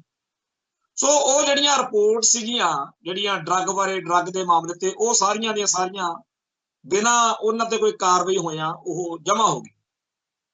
ਹੁਣ ਪੰਜਾਬ ਪੁਲਿਸ ਦੇ ਵਿੱਚ ਖਾੜਕੂ ਲਹਿਰ ਤੋਂ ਲੈ ਕੇ ਅੱਜ ਤੱਕ ਅਸੀਂ ਇਹ ਦੇਖ ਰਹੇ ਹਾਂ ਕਿ ਲੌਬੀਆਂ ਬਣੀਆਂ ਹੋਈਆਂ ਨੇ, ਆਪਸ ਵਿੱਚ ਹੀ ਧੜੇ ਨੇ, ਧਿਰਾਂ ਨੇ। ਇੱਕ ਧਿਰ ਆਪਦੇ ਹਿਸਾਬ ਨਾਲ ਚੱਲਦੀ ਆ, ਦੂਜੀ ਆਪਦੇ ਹਿਸਾਬ ਨਾਲ ਚੱਲਦੀ ਆ। ਡੀਜੀਪੀ ਬਣਨ ਦੇ ਲਈ ਵੀ ਲੜਾਈ ਆ ਤੇ ਆਪਦੀ ਧਿਰ ਦਾ ਬੰਦਾ ਡੀਜੀਪੀ ਬਣਾਉਣਾ ਤੇ ਦੂਜੀ ਧਿਰ ਦਾ ਬੰਦਾ ਬਦਨਾਮ ਕਰਨਾ, ਇਹ ਵੀ ਚੀਜ਼ਾਂ ਚੱਲਦੀਆਂ ਨੇ। ਸੋ ਸੁਰੇਸ਼ ਅਰੋੜਾ, ਦਿਨਕਰ ਗੁਪਤਾ ਜਾਂ ਹੋਰ ਕੁਝ ਅਫਸਰਾਂ ਦਾ ਇੱਕ ਗਰੁੱਪ ਸੀ, ਦੂਸਰੇ ਅਫਸਰਾਂ ਦਾ ਇੱਕ ਗਰੁੱਪ ਸੀ। ਇਹ ਜਿਹੜੀ ਗਰੁੱਪਿਜ਼ਮ ਪੁਲਿਸ ਦੀ ਆ ਉਹਦੇ ਕਰਕੇ ਫਾਇਦਾ ਤਾਂ ਕੋਈ ਨਹੀਂ ਹੋਇਆ, ਸਾਨੂੰ ਨੁਕਸਾਨ ਹੋਇਆ ਪੰਜਾਬ ਨੂੰ ਕਿ ਜਿਹੜਾ ਨਸ਼ਿਆਂ ਅਤੇ ਹੋਰ ਮਾੜੇ ਕਰਮਾਂ ਵਾਲੇ ਪੁਲਿਸ ਅਧਿਕਾਰੀ ਜਾਂ ਅਫਸਰਸ਼ਾਹੀ ਦੇ ਲੋਕ ਜਾਂ ਹੋਰ ਜਿਹੜੇ ਪੋਲੀਟੀਕਲ ਬੰਦੇ ਜਾਂ ਹੋਰ ਮਾੜੇ ਅਨਸਰ ਸੀ, ਉਹਨਾਂ ਸਾਰਿਆਂ ਦੇ ਬਚਾਅ ਦਾ ਰਾਹ ਪੈਦਾ ਹੋ ਗਿਆ ਇਸ ਤਕਰਾਰ ਦੇ ਦੌਰਾਨ। ਆਪਾਂ ਸਭ ਨੂੰ ਚੇਤੇ ਆ ਕਿ ਇੱਕ ਵਾਰ ਤਰਨਤਾਰਨ ਦਾ ਐਸਐਸਪੀ ਸੀ, ਪਰ ਬਾਅਦ ਚੋਂ ਮੋਗੇ ਲੱਗ ਗਿਆ ਸੀ, ਰਾਜਜੀਤ ਸਿੰਘ, ਉਹਦੀ ਨਸ਼ਿਆਂ ਦੇ ਮਾਮਲੇ 'ਚ ਬਹੁਤ ਚਰਚਾ ਹੋਈ ਸੀ। ਤੇ ਇੱਕ ਵਾਰੀ ਇੱਕ ਬਹੁਤ ਹੀ ਜ਼ਿਆਦਾ ਜਿਹੜਾ ਇੰਦਰਜੀਤ ਸਿੰਘ ਨਾਂ ਦਾ ਚਰਚਿਤ ਪੁਲਿਸ ਮੁਲਾਜ਼ਮ ਸੀ, ਥਾਣੇਦਾਰ, ਹਾਲਾਂਕਿ ਉਹਦੀ ਜਿਹੜੀ ਚਰਚਾ ਸੀ ਉਹ ਇੰਨੀ ਵੱਡੀ ਸੀ ਵੀ ਉਹ ਖਾੜਕੂ ਲਹਿਰ ਤੋਂ ਲੈ ਕੇ ਬਹੁਤ ਸਾਰੀਆਂ ਵਾਰਦਾਤਾਂ, ਬੜੀਆਂ ਅਹਿਮ ਘਟਨਾਵਾਂ ਤੇ ਬਹੁਤ ਸਾਰੇ ਸਿੰਘਾਂ ਦੀਆਂ ਗ੍ਰਿਫਤਾਰੀਆਂ ਤੋਂ ਹੁੰਦਾ ਹੋਇਆ ਉਹ ਮੌਜੂਦਾ ਦੌਰ ਦੇ ਵਿੱਚ ਵੀ ਪੰਜਾਬ ਦੇ ਵਿੱਚ ਨਸ਼ੇ ਦੀ ਸਭ ਤੋਂ ਵੱਡੀਆਂ ਜਿਹੜੀਆਂ ਰਿਕਵਰੀਆਂ ਹੋਈਆਂ ਨੇ, ਬਰਾਮਦਗੀਆਂ, ਉਹਦੇ ਵਿੱਚ ਇੰਦਰਜੀਤ ਸਿੰਘ ਦਾ ਨਾਮ ਆਉਂਦਾ ਰਿਹਾ। ਪਰ ਇਹ ਕਿਸੇ ਨੂੰ ਯਾਦ ਚਿੱਤ ਨਹੀਂ ਸੀ ਕਿ ਅਸਲ ਵਿੱਚ ਇਹ ਸਾਰੀ ਇੱਕ ਖੇਡ ਆ ਜਿਹੜਾ ਨਸ਼ੇ ਦੀਆਂ ਐਡੀਆਂ ਵੱਡੀਆਂ ਵੱਡੀਆਂ ਬਰਾਮਦਗੀਆਂ ਹੋ ਰਹੀਆਂ ਨੇ, ਇਹਦੇ ਪਿੱਛੇ ਕੀ ਚੱਕਰ ਤਾਂ ਇਹੋ ਜਿਹੇ ਵੀ ਸਾਹਮਣੇ ਆਏ ਕਿ ਨਸ਼ੇ ਵੇਚਣ ਵਾਲਿਆਂ ਨੂੰ ਜਾਂ ਨਸ਼ੇ ਦਾ ਕਾਰੋਬਾਰ ਕਰਨ ਵਾਲਿਆਂ ਨੂੰ ਇੱਕ ਆਫਰ ਦਿੱਤੀ ਜਾਂਦੀ ਆ, ਪੇਸ਼ਕਸ਼ ਦਿੱਤੀ ਜਾਂਦੀ ਆ ਕਿ ਤੁਸੀਂ ਜੇਕਰ 5 ਕੁਆਂਟਲ ਮਾਲ ਨਿਕਾਉਣਾ ਹੈ ਤਾਂ 2 ਕੁਆਂਟਲ ਵੱਧ ਮੰਗਾ ਲਓ, ਉਹ ਸਾਨੂੰ ਫੜਾ ਦਿਓ ਤੇ ਸਾਨੂੰ ਤੁਸੀਂ 5-7 ਬੰਦੇ ਵੀ ਦੇ ਦਿਓ। ਉਹਨਾਂ ਬੰਦਿਆਂ ਦੇ ਉੱਤੇ ਇੱਕ ਪਰਚਾ ਦਰਜ ਕਰਕੇ ਅਸੀਂ ਵੀ ਬੱਲੇ ਬੱਲੇ ਖੱਟ ਲਈਏ ਕਿ ਲਓ ਜੀ ਅਸੀਂ ਨਸ਼ਿਆਂ ਦਾ ਕਾਰੋਬਾਰ ਠੱਪ ਕਰਨ ਲੱਗੇ ਆ, ਤੇ ਆਹ ਦੇਖੋ ਬੰਦੇ ਫੜ ਲਏ। ਤੇ ਉਹ ਜਿਹੜਾ 2 ਕੁਆਂਟਲ ਦਾ ਰੌਲਾ ਵੀ ਕਰੋੜਾਂ ਦੀ ਅਰਬਾਂ ਦੀ ਹੈਰੋਇਨ ਫੜ ਲਈ, ਚਿੱਟਾ ਫੜ ਲਿਆ, ਫਲਾਨਾ ਭੁੱਕੀ ਫੜ ਲਈ, ਉਹ ਚੱਕਰ ਵੀ ਚੱਲਦਾ ਰਹੇ ਤੇ ਤੁਹਾਡਾ ਜਿਹੜਾ ਹੈਗਾ ਕੰਮ ਉਹ ਵੀ ਚੱਲਦਾ ਰਹੇ। ਇਸ ਤਰੀਕੇ ਨਾਲ ਪੰਜਾਬ ਦੇ ਵਿੱਚ ਕੰਮ ਚੱਲ ਰਿਹਾ। ਉਹ ਸਾਰੀ ਗੱਲਬਾਤ ਦੇ ਬਾਰੇ ਮੀਡੀਆ ਦੇ ਵਿੱਚ ਚਰਚਾ ਚੱਲਦੀ ਰਹੀ ਹੈ, ਪਰ ਜਦੋਂ ਇਹ ਸਾਰੇ ਮਸਲੇ ਅੱਡ-ਅੱਡ ਢੰਗ ਤਰੀਕਿਆਂ ਨਾਲ ਦੱਬਦੇ ਗਏ, ਹੁਣ ਕਿੰਨਿਆਂ ਕੁ ਨੂੰ ਚੇਤਾ ਵਾ ਵੀ ਇੰਦਰਜੀਤ ਸਿੰਘ ਥਾਣੇਦਾਰ ਦੇ ਉੱਤੇ ਜਿਹੜੇ ਉਦੋਂ ਮੁਕੱਦਮੇ ਬਣੇ ਸੀ, ਉਹਨਾਂ ਦਾ ਕੀ ਬਣਿਆ? ਕੀ ਉਹਨਾਂ ਚੋਂ ਬਰੀ ਹੋ ਗਿਆ ਜਾਂ ਉਹ ਸਾਰੇ ਕੇਸ ਕਿੱਥੇ ਨੇ? ਰਾਜਜੀਤ ਸਿੰਘ ਵਾਲੀ ਇਨਕੁਆਇਰੀ ਦਾ ਕੀ ਬਣਿਆ ਜੀ, ਉਹਦਾ ਇੰਨਾ ਅਖਬਾਰਾਂ 'ਚ ਉਦੋਂ ਨਾਂ ਆਇਆ ਸੀ। ਕਈ ਹੋਰ ਪੁਲਿਸ ਅਫਸਰ ਨੇ, ਆ ਜਿਹੜਾ ਭੋਲੇ ਵਾਲਾ ਸਮਗਲਰ ਵਾਲਾ ਕਾਂਡ ਆ ਜਿਹਦੇ 'ਚ ਮਜੀਠੀਆ ਵੀ ਅੰਦਰ ਜਾ ਕੇ ਆਇਆ, ਜਾਂ ਹੋਰ ਬੜੇ ਚੱਕਰ। ਇਹ ਸਾਰਾ ਕੁਝ ਜਿਹੜਾ ਹੈ ਇਹਦੇ ਬਾਰੇ ਸਾਡੇ ਆਮ ਪੱਤਰਕਾਰ, ਆਮ ਲੋਕ ਬਹੁਤ ਘੱਟ ਜਾਣਦੇ ਆ। ਪਰ ਜਿਹੜੇ ਪੁਲਿਸ ਮਹਿਕਮੇ ਦੇ ਵਿੱਚ ਰਹੇ ਨੇ, ਜਿਹੜੇ ਡੀਐਸਪੀ ਸੇਖੋਂ ਵਰਗੇ ਜਾਂ ਹੋਰ ਲੋਕ ਨੇ, ਇਹਨਾਂ ਨੂੰ ਅੰਦਰੂਨੀ ਜ਼ਿਆਦਾ ਖਬਰ ਹੋ ਸਕਦੀ ਹੁੰਦੀ ਹੈ ਕਿਉਂਕਿ ਉਹ ਸਿਸਟਮ ਦਾ ਹਿੱਸਾ ਰਹੇ। ਸੋ ਇਹਨਾਂ ਵਿੱਚੋਂ ਇਹ ਗੱਲ ਹੌਲੀ ਹੌਲੀ ਪਿਛਲੇ ਦਿਨਾਂ ਦੇ ਵਿੱਚ ਭਖਦੀ ਗਈ ਤੇ ਬਲਵਿੰਦਰ ਸਿੰਘ ਸੇਖੋਂ ਤੇ ਉਹਨਾਂ ਦੀ ਜਿਹੜੀ ਟੀਮ ਬਣਾਈ ਹੋਈ ਆ, ਉਹਨਾਂ ਸਾਰਿਆਂ ਨੇ ਮੀਡੀਆ ਦੇ ਰਾਹੀਂ ਜਿਹੜੀ ਗੱਲਬਾਤ ਕੀਤੀ ਕਤਰੀ, ਉਹ ਆਖਰ ਜਿਹੜੇ ਜੱਜ ਸਾਹਿਬਾਨ ਨੇ ਉਹਨਾਂ ਤੱਕ ਗਈ, ਕਿਉਂਕਿ ਬਹੁਤ ਤਲਖੀ ਭਰੇ ਲਹਿਜੇ ਵਿੱਚ ਉਹਨੂੰ ਜਿਹੜੀ ਇਹ ਟੀਮ ਆ ਇਹ ਸਾਰੇ ਸਿਸਟਮ ਉੱਤੇ ਵਿਅੰਗ ਕਰਦੀ। ਇੱਥੋਂ ਤੱਕ ਕਹਿੰਦੇ ਆ ਕਿ ਇਹਨਾਂ ਨੂੰ ਮਾਣਯੋਗ ਅਦਾਲਤ ਕਹਿਣਾ ਹੀ ਕਾਹਤੋਂ ਆ, ਕਾਹਦੇ ਮਾਣਯੋਗ ਨੇ ਇਹ ਉਦੋਂ ਮਾਣਯੋਗ ਹੋਣਗੇ ਜਦੋਂ ਇਹ ਸਾਨੂੰ ਇਨਸਾਫ ਦੇਣ। ਇਹ ਇਨਸਾਫ ਦੇ ਰਾਹ 'ਚ ਰੋੜਾ ਬਣੇ ਫਿਰਦੇ ਨੇ। ਇਹ ਉਹਨਾਂ ਜਿਹੜੀਆਂ ਡਰੱਗ ਨਾਲ ਸੰਬੰਧਿਤ ਰਿਪੋਰਟਾਂ ਨੇ ਉਹਨਾਂ ਨੂੰ ਜ਼ਾਹਿਰ ਨਹੀਂ ਕਰਦੇ। ਹਾਲਾਂਕਿ ਇਹ ਗੱਲ ਮੈਂ ਆਪਣੇ ਸਰੋਤਿਆਂ ਨੂੰ ਚੇਤੇ ਕਰਾ ਦੇਵਾਂ ਕਿ ਇਹਨਾਂ ਜਾਂਚ ਟੀਮਾਂ ਦੇ ਜਿਹੜੇ ਮੁਖੀ ਜਾਂ ਇਹਨਾਂ ਡਰੱਗ ਰਿਪੋਰਟਾਂ ਜਾਂ ਇਹਨਾਂ ਜਾਂਚ ਟੀਮਾਂ ਕਰਕੇ ਚਰਚਾ 'ਚ ਆਏ ਲੋਕ ਨੇ ਨਾ, ਜਿਹੜੇ ਅਫਸਰ, ਚਾਹੇ ਉਹ ਸਿਧਾਰਥ ਚਟੋਪਾਧਿਆਏ, ਚਾਹੇ ਉਹ ਦਿਨਕਰ ਗੁਪਤਾ, ਚਾਹੇ ਉਹ ਸ਼੍ਰੇਸ਼ ਅਰੋੜਾ, ਚਾਹੇ ਉਹ ਹੋਰ ਬਹੁਤ ਸਾਰੇ ਆ, ਇਹ ਸਾਰੇ ਦੇ ਸਾਰੇ ਖਾੜਕੂ ਲਹਿਰ ਦੌਰਾਨ ਬਹੁਤ ਬਦਨਾਮ ਅਫਸਰਾਂ ਦੇ ਵਿੱਚ ਵੀ ਆਏ ਨੇ, ਜਿਨ੍ਹਾਂ ਨੇ ਵੱਡੇ ਆਪਰੇਸ਼ਨ ਜਿਹੜੇ ਸਿੱਖ ਜੁਝਾਰੂਆਂ ਨੂੰ ਖਤਮ ਕਰਨ ਲਈ ਚੱਲੇ ਉਹਨਾਂ ਦੇ ਵਿੱਚ ਮੋਹਰੀ ਰੋਲ ਨਿਭਾਏ। ਅੱਜ ਇਹ ਲੋਕ ਜਿਹੜੇ ਨੇ ਪੰਜਾਬ ਦੇ ਵਿੱਚ ਨਸ਼ਿਆਂ ਦੇ ਮਾਮਲੇ ਤੇ ਜਿਹੜੀ ਅੰਦਰ ਖਾਤੇ ਇਹਨਾਂ ਦੀ ਖਾਨਾ ਜੰਗੀ ਚੱਲ ਰਹੀ ਆ ਪੁਲਿਸ ਦੇ ਵਿੱਚ, ਉਹਦੇ ਕਰਕੇ ਇੱਕ ਦੂਜੇ ਦੇ ਹੱਕ ਜਾਂ ਖਿਲਾਫ ਭੁਗਤਦੇ ਆ। ਪਰ ਜਦੋਂ ਇਹ ਰਿਪੋਰਟਾਂ ਜੁਡੀਸ਼ਰੀ ਦੱਬ ਕੇ ਬਹਿ ਗਈ ਤਾਂ ਅਕਸਰ ਨੂੰ ਉਹ ਦੱਬੇ ਜਾਣ ਦੇ ਵੀ ਪਿੱਛੇ ਕੁਝ ਕਾਰਨ ਹੋਣਗੇ। ਸੋ ਉਹਨਾਂ ਕਾਰਨਾਂ ਦੇ ਖਿਲਾਫ ਆਮ ਬੰਦਾ ਤਾਂ ਬੋਲਣ ਤੋਂ ਡਰਦਾ। ਅਦਾਲਤ ਦੇ ਖਿਲਾਫ, ਜੱਜ ਦੇ ਕਿਸੇ ਫੈਸਲੇ ਦੇ ਖਿਲਾਫ ਕੌਣ ਬੋਲਦਾ ਜੀ? ਅਦਾਲਤਾਂ ਦਾ ਖੌਫ ਜਿਹੜਾ ਹੈ ਉਹ ਬਹੁਤ ਜ਼ਿਆਦਾ ਹੈ। ਪੁਲਿਸ ਦੀ ਮਾਰ ਬਹੁਤ ਸਾਰੇ ਬੰਦੇ ਝੱਲ ਲੈਂਦੇ ਆ, ਪਰ ਜੱਜ ਸਾਹਮਣੇ ਜਾ ਕੇ ਸੀਲ ਦੇ ਬਣ ਕੇ ਖੜ ਜਾਂਦੇ। ਸੋ ਇਹਨਾਂ ਨੇ ਜੁਰਤ ਕੀਤੀ, ਇਹਨਾਂ ਨੇ ਜੱਜ ਸਾਹਿਬਾਨ ਜਾਂ ਅਦਾਲਤੀ ਸਿਸਟਮ ਜਿਹੜੀ ਆ ਉਹਦੇ ਬਾਰੇ ਬਹੁਤ ਹੀ ਜ਼ਿਆਦਾ ਤਲਖ ਤੇ ਤਿੱਖੇ ਜਿਹੜੇ ਆ ਹਮਲੇ ਸ਼ਬਦਾਂ ਦੇ ਉਹ ਕੀਤੇ, ਜਿਨ੍ਹਾਂ ਕਰਕੇ ਪਿਛਲੇ 10-15 ਦਿਨ ਤੋਂ ਵਾਹਵਾ ਜ਼ਿਆਦਾ ਗਰਮਾ ਗਰਮੀ ਚੱਲ ਰਹੀ ਹੈ। ਦੂਜੇ ਪਾਸੇ ਐਡਵੋਕੇਟ ਨਵਕਿਰਨ ਸਿੰਘ ਜਾਂ ਐਡਵੋਕੇਟ ਰਾਜਵਿੰਦਰ ਸਿੰਘ ਬੈਂਸ ਵਰਗੇ ਜਾਂ ਹੋਰ ਜਿਹੜੇ ਸਾਡੇ ਵਕੀਲ ਸਾਹਿਬਾਨ ਨੇ, ਜਿਨ੍ਹਾਂ ਨੇ ਖਾੜਕੂ ਲਹਿਰ ਦੌਰਾਨ ਸਾਡੇ ਸਿੰਘਾਂ ਦੇ ਕੇਸ ਲੜ ਕੇ ਜਾਂ ਸਰਬੱਤ ਦਾ ਭਲਾ ਦੀ ਸੋਚ ਤਹਿਤ ਜਿਨ੍ਹਾਂ ਦੇ ਜਿਹੜੇ ਪੀੜਤ ਲੋਕ ਨੇ ਉਹਨਾਂ ਦੇ ਲਈ, ਚਾਹੇ ਉਹ ਡੇਰਾ ਸਰਸਾ ਦੀਆਂ ਸਪਾਈਆਂ ਹੋਈਆਂ ਉਹ ਬੀਬੀਆਂ ਸੀ ਜਿਨ੍ਹਾਂ ਦੇ ਕਰਕੇ ਡੇਰਾ ਮੁਖੀ ਨੂੰ ਉਮਰ ਕੈਦ ਹੋਈ, ਇਹ ਸਾਰੇ ਜਿਹੜੇ ਇਸ ਤਰੀਕੇ ਦੇ ਸਾਡੇ ਸੱਜਣ ਨੇ, ਇਹਨਾਂ ਨੇ ਵੀ ਅਦਾਲਤੀ ਚਾਰਾਜੋਈ ਕੀਤੀ ਹੋਈ ਆ। ਸੋ ਪਿਛਲੇ ਹਫ਼ਤੇ ਜਦੋਂ ਅਦਾਲਤ ਵਿੱਚ ਨਸ਼ਿਆਂ ਵਾਲੇ ਮਾਮਲੇ ਉੱਤੇ ਸੁਣਵਾਈ ਚੱਲ ਰਹੀ ਸੀ ਤਾਂ ਉੱਥੇ ਜੱਜ ਸਾਹਿਬਾਨ ਜਿਹੜੇ ਸੀ ਉਹ ਇਸ ਤਰ੍ਹਾਂ ਦੀ ਚਰਚਾ ਵਿੱਚ ਸੀਗੇ ਲੱਗੇ ਹੋਏ ਕਿ ਜੀ ਜੁਡੀਸ਼ਰੀ ਦੇ ਖਿਲਾਫ ਬੋਲਦੇ ਆ ਜਿਸ ਤਰ੍ਹਾਂ। ਤੇ ਬਲਵਿੰਦਰ ਸਿੰਘ ਸੇਖੋਂ ਨੇ ਉੱਥੇ ਖੜੇ ਨੇ ਅਦਾਲਤ 'ਚ ਕਹਿਤਾ ਕਿ ਜੀ ਹਾਂ ਉਹ ਇੱਥੇ ਹਾਜ਼ਰੀ ਆ, ਮੈਂ ਆ ਦੱਸੋ ਇਦਾਂ ਗੱਲ। तो ਉਹਦੇ ਫਿਰ ਉਹ ਗੱਲਾਂ ਦੁਹਰਾਈਆਂ ਜਿਹਦੀ ਕਰਕੇ ਉਹਦਾ ਨੋਟਿਸ ਲੈਂਦਿਆਂ ਹੋਇਆਂ ਉਹਦੀ ਗ੍ਰਿਫਤਾਰੀ ਕਰਨ ਦੇ ਉਹਦੇ ਆਰਡਰ ਜਿਹੜੇ ਆ ਉਹ ਹੋ ਗਏ। ਉਹ ਸਾਫ਼ ਦਿਖਦਾ ਹੀ ਸੀ। ਭਾਵੇਂ ਬਲਵਿੰਦਰ ਸਿੰਘ ਸੇਖੋਂ ਜਿਹੜਾ ਹੈ ਉਹ ਪੁਲਿਸ ਮਹਿਕਮੇ ਦਾ ਹੀ ਅਫਸਰ ਰਿਹਾ, ਪਰ ਉਹਨੇ ਜਿਸ ਬੇਬਾਕੀ, ਦਲੇਰੀ ਤੇ ਜੁਰਤ ਤੇ ਉਦੋਂ ਬਾਅਦ ਜੁਗਤ ਨਾਲ ਅਦਾਲਤਾਂ ਦੇ ਜੱਜ ਸਾਹਿਬਾਨ ਨੂੰ ਇਸ ਗੱਲ ਲਈ ਮਜਬੂਰ ਕਰ ਦਿੱਤਾ ਕਿ ਉਹ ਇਸ ਮਸਲੇ 'ਚ ਕੁਝ ਕਰਨ, ਤਾਂ ਇਹ ਤੋਂ ਸਾਫ਼ ਜ਼ਾਹਿਰ ਆ ਕਿ ਬਲੀ ਤਾਂ ਕਿਸੇ ਨਾ ਕਿਸੇ ਨੂੰ ਦੇਣੀ ਹੋਈ ਪੈਣੀ ਸੀ। ਤਾਂ ਹੀ ਇਹ ਬਰਫ਼ ਦਾ ਪਹਾੜ ਟੁੱਟਣਾ ਸੀਗਾ। ਤੇ ਹੁਣ ਅਦਾਲਤਾਂ ਨੂੰ ਆਪਦਾ ਨੱਕ ਨਮੂਜ ਦਿਖਾਉਣ ਦੇ ਲਈ ਲੋਕਾਂ ਦੇ ਵਿੱਚ ਕੋਈ ਕਾਰਵਾਈ ਵੀ ਕਰਕੇ ਦਿਖਾਉਣੀ ਪਊਗੀ। ਜਦੋਂ ਉਹ ਰਿਪੋਰਟਾਂ ਖੁੱਲਣਗੀਆਂ ਤਾਂ ਬੜਾ ਕੁਝ ਸਾਹਮਣੇ ਆਊਗਾ।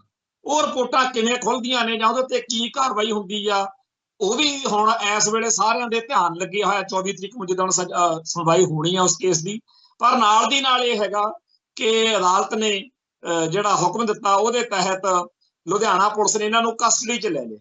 ਹੈਰਾਨੀ ਵਾਲੀ ਗੱਲ ਆ ਕਿ ਉਹ ਸਮਝ ਨਹੀਂ ਲੱਗ ਰਹੀ ਪੁਲਿਸ ਵਿਭਾਗ ਨੂੰ ਜਾਂ ਅਦਾਲਤੀ ਸਿਸਟਮ ਨੂੰ ਵੀ ਇਹ ਤੇ ਧਾਰਾ ਕਿਹੜੀ ਲਾਉਣੀ ਹੈ, ਇਹਨੂੰ ਅੰਦਰ ਰੱਖਣ ਦਾ ਕੰਮ ਹੈ ਕੀ। ਸੋ ਬਲਵਿੰਦਰ ਸਿੰਘ ਸੇਖੋਂ ਨੂੰ ਕੱਲ ਅਦਾਲਤ ਵਿੱਚ ਜਦੋਂ ਪੇਸ਼ ਕੀਤਾ ਗਿਆ, ਉੱਥੇ ਬਹੁਤ ਵੱਡੀ ਗਿਣਤੀ ਵਿੱਚ ਇਸ ਹਕੂਮਤੀ ਸਿਸਟਮ ਦੇ ਅੱਡ-ਅੱਡ ਕਾਰਨਾਂ ਕਰਕੇ ਸਤਾਏ ਹੋਏ ਲੋਕ ਜਿਹੜੇ ਸੀ ਜਾਂ ਜਿਹੜੇ ਇਸ ਸਿਸਟਮ ਤੋਂ ਦੁਖੀ ਲੋਕ ਨੇ ਉਹ ਪਹੁੰਚੇ ਹੋਏ ਸੀ।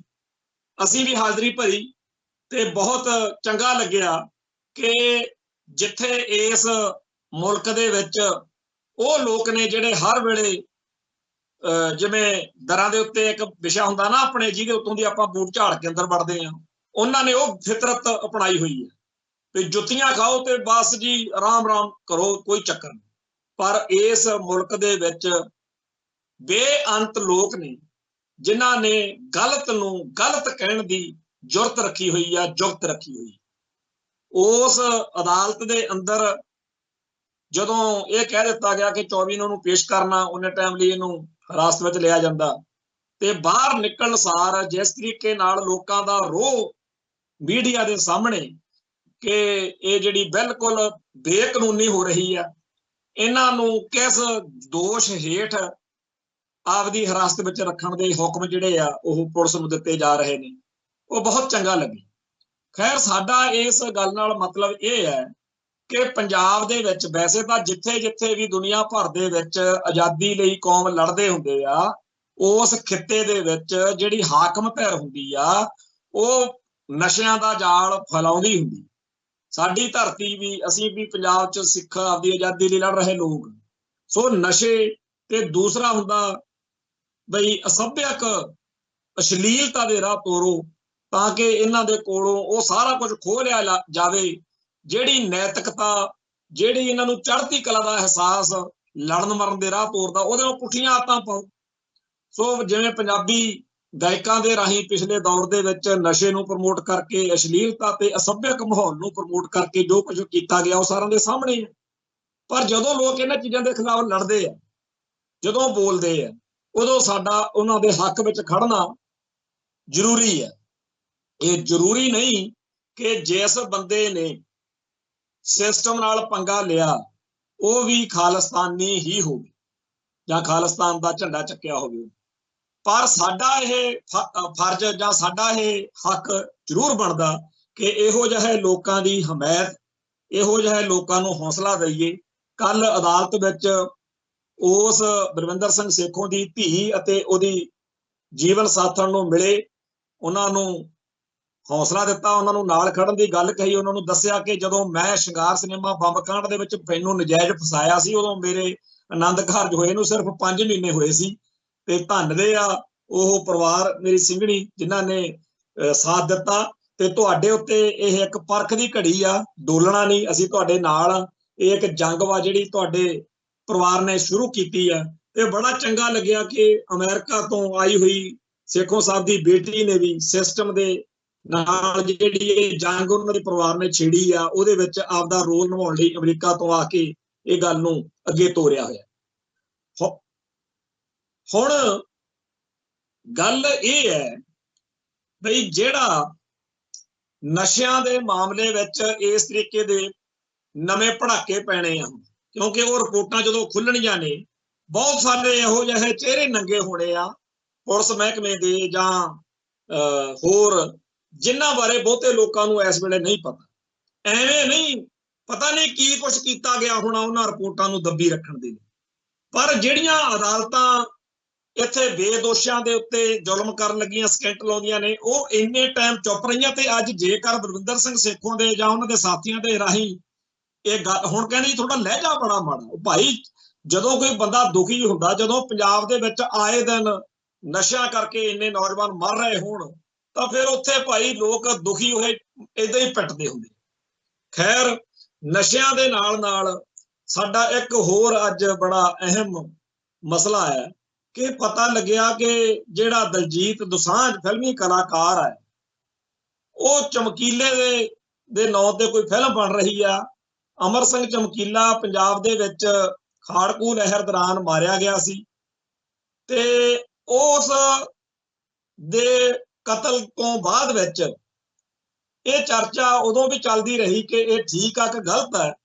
ਪਰ ਕਤਲ ਤੋਂ ਅਗਲੀ ਗੱਲ ਜਿਹੜੀ ਸੀ ਉਹਦੇ ਤੇ ਸਾਰਿਆਂ ਦੀ ਸਹਿਮਤੀ ਸੀ, ਉਹ ਇਹ ਕਿ ਜਿਹੋ ਜਿਹੇ ਗੀਤ ਜਾਂ ਜਿਹੋ ਜਿਹਾ ਉਹ ਕੰਟੈਂਟ ਪੇਸ਼ ਕਰ ਰਿਹਾ ਸੀਗਾ, ਜਿਹੜਾ ਆਪਦੇ ਗਾਣਿਆਂ ਦੇ ਰਾਹੀਂ ਜਿਸ ਤਰੀਕੇ ਦੀਆਂ ਗੱਲਾਂ ਕਰ ਰਿਹਾ ਸੀ, ਕੁਝ ਗਾਣੇ ਬੇਹੱਦ ਜ਼ਿਆਦਾ ਨਿਗਰੇ ਹੋਏ ਸੀ। ਹਾਲਾਂਕਿ ਬਹੁਤ ਸਾਰੇ ਲੋਕਾਂ ਦਾ ਇਹ ਕਹਿਣਾ ਕਿ ਉਸ ਤੋਂ ਬਾਅਦ ਵਿੱਚ ਅੱਜ ਦੇ ਦੌਰ ਵਿੱਚ ਤਾਂ ਉਹਦੇ ਨਾਲੋਂ ਵੀ ਕਿਤੇ ਜ਼ਿਆਦਾ ਗੱਲ ਅੱਗੇ ਚਲੀ ਗਈ। ਪਰ ਉਹਨਾਂ ਦਿਨਾਂ ਦੇ ਵਿੱਚ, ਉਹਨਾਂ ਸਮਿਆਂ ਦੇ ਵਿੱਚ ਜਿਹੜੇ ਉਸ ਮੌਕੇ ਦੇ ਨਾਇਕ ਸੀ, ਕੌਮ ਦੇ ਯੋਧੇ ਸੀ, ਉਹਨਾਂ ਨੂੰ ਜੋ ਠੀਕ ਲੱਗਿਆ ਉਹਨਾਂ ਨੇ ਕਰਕੇ ਦਿਖਾਤਾ। ਅੱਜ ਸਾਡੀ ਜ਼ਿੰਮੇਵਾਰੀ ਆ ਕਿ ਅਸੀਂ ਅੱਜ ਵੀ ਨਹੀਂ ਆਪਾਂ ਚਾਹਾਂਗੇ, ਕਿਹੜਾ ਪਰਿਵਾਰ ਚਾਹੇਗਾ ਕਿ ਮੇਰੇ ਧੀ ਪੁੱਤ ਕਰਾਹੇ ਪੈਣ, ਅਸਭਿਅਕ ਅਤੇ ਅਸ਼ਲੀਲ ਉਹਨਾਂ ਦੀ ਲਾਈਫ ਦੇ ਜਿਹੜਾ ਹੈਗਾ ਉਹ ਹਿੱਸਾ ਹੋਵੇ। ਸੋ ਇਹ ਗੱਲ ਜਿਹੜੀ ਹੈ ਮਿਹੜਾ ਜਿਹਾ ਮਾਰਨਾ ਕਿ ਜੀ ਤੁਸੀਂ ਹੁਣ ਵਾਲਿਆਂ ਨੂੰ ਰੋਕੋ, ਉਹ ਭਾਈ ਉਹਨਾਂ ਨੇ ਉਦੋਂ ਕਰਕੇ ਦਿਖਾਤਾ। ਹੁਣ ਵਾਲਿਆਂ ਦੇ ਜਿਹਦੇ ਚ ਹਿੰਮਤ ਜ਼ੁਰਤ ਹੋਊ ਸੱਚੇ ਪਾਤਸ਼ਾਹ ਉਹ ਤੋਂ ਲੈ ਰਹੇ ਨੇ। ਕੋਈ ਚੰਗਾ ਤਾਂ ਕਹਿ ਨਹੀਂ ਰਿਹਾ, ਅੱਜ ਵਾਲੀ ਗਲਤ ਗਾਇਕੀ ਹੈ ਜਿਹੜੀ। ਪਰ ਇਹ ਗੱਲ ਹੈਗੀ ਆ ਕਿ ਪਿਛਲੇ 10-15 ਸਾਲਾਂ ਤੋਂ ਇੱਕ ਧਿਰ ਪੈਦਾ ਹੋਈ ਆ ਜਿਹੜੀ ਚਮਕੀਲੇ ਦੇ ਬਹਾਨੇ ਖਾੜਕੂ ਲਹਿਰ ਜਾਂ ਖਾਲਿਸਤਾਨੀ ਲਹਿਰ ਨੂੰ ਨੀਵਾਂ ਦਿਖਾਉਣਾ ਚਾਹੁੰਦੇ। ਉਹਨਾਂ ਦਾ ਪੂਰਾ ਜ਼ੋਰ ਲੱਗਿਆ ਹੋਇਆ ਕਿ ਚਮਕੀਲੇ ਨੂੰ ਪੰਜਾਬ ਦੇ ਨਾਇਕ ਦੇ ਰੂਪ ਦੇ ਵਿੱਚ ਖੜਾ ਕਰਨਾ। ਹੁਣ ਚਮਕੀਲਾ ਇੱਕ ਜਿਹੜਾ ਗਾਇਕ ਆ, ਜਿਨ੍ਹਾਂ ਨੂੰ ਚੰਗਾ ਲੱਗਦਾ ਉਹਨਾਂ ਲਈ ਜੋ ਮਰਜ਼ੀ ਹੋਵੇ, ਪਰ ਉਹ ਸਾਂਝੇ ਪੰਜਾਬ ਦੀ ਸਾਂਝੀ ਸਮੂਹਕ ਚੇਤਨਾ ਦਾ ਨਾਇਕ ਕਦੇ ਵੀ ਨਹੀਂ ਹੋ ਸਕਦਾ। ਤੇ ਇਹਨਾਂ ਨੇ ਇਸ ਕਰਕੇ ਕਿ ਖਾੜਕੂਆਂ ਨੂੰ ਜਾਂ ਖਾਲਿਸਤਾਨੀਆਂ ਨੂੰ ਜਾਂ ਸਿੱਖਾਂ ਨੂੰ ਇਸ ਗੱਲ ਦੇ ਬਹਾਨੇ ਤੰਗ ਕੀਤਾ ਜਾ ਸਕਦਾ ਤੇ ਆਪਾਂ ਜੀ ਲੋਕਾਂ ਦੇ ਵਿੱਚ ਖਾਲਿਸਤਾਨੀ ਲਹਿਰ ਜਿਹੜੀ ਆ ਉਹਦੇ ਖਿਲਾਫ ਲੋਕਾਂ ਦੀ ਰਾਏ ਬਣਾਵਾਂਗੇ, ਬਹੁਤ ਸਾਰੇ ਕਾਰਨਾਂ ਕਰਕੇ। ਪਰ ਇਹਨੂੰ ਦਲਜੀਤ ਦੋਸਾਂਝ ਨੂੰ ਤਾਂ ਲੋਕ ਉਹਨਾਂ ਕੰਮਾਂ ਕਰਕੇ ਜਾਣਦੇ ਆ ਜਿਹੜੇ ਬੜੇ ਚੰਗੇ ਆ। ਜਦੋਂ ਪੰਜਾਬ 84 ਫਿਲਮ ਬਣੀ ਆ ਜਾਂ ਇਸ ਤੋਂ ਬਿਨਾਂ ਉਹਦੇ ਕੁਝ ਗਾਣੇ ਇਹੋ ਜਿਹੇ ਆਏ, ਇੱਥੋਂ ਤੱਕ ਵੀ ਭਾਈ ਜਸਵੰਤ ਸਿੰਘ ਖਾਲੜਾ ਦੇ ਉੱਤੇ ਫਿਲਮ, ਤਾਂ ਉਹਨੂੰ ਇਹ ਕੰਮ ਨਹੀਂ ਸੀ ਕਰਨਾ ਚਾਹੀਦਾ। ਤੇ ਜਿਹੜੇ ਇਹੋ ਜਿਹੀਆਂ ਫਿਲਮਾਂ ਬਣਾਉਂਦੇ ਆ ਉਹਨਾਂ ਨੂੰ ਦਿਲਸ਼ਾਦ ਅਖਤਰ ਵੀ ਤਾਂ ਗਾਇਕ ਹੀ ਸੀ।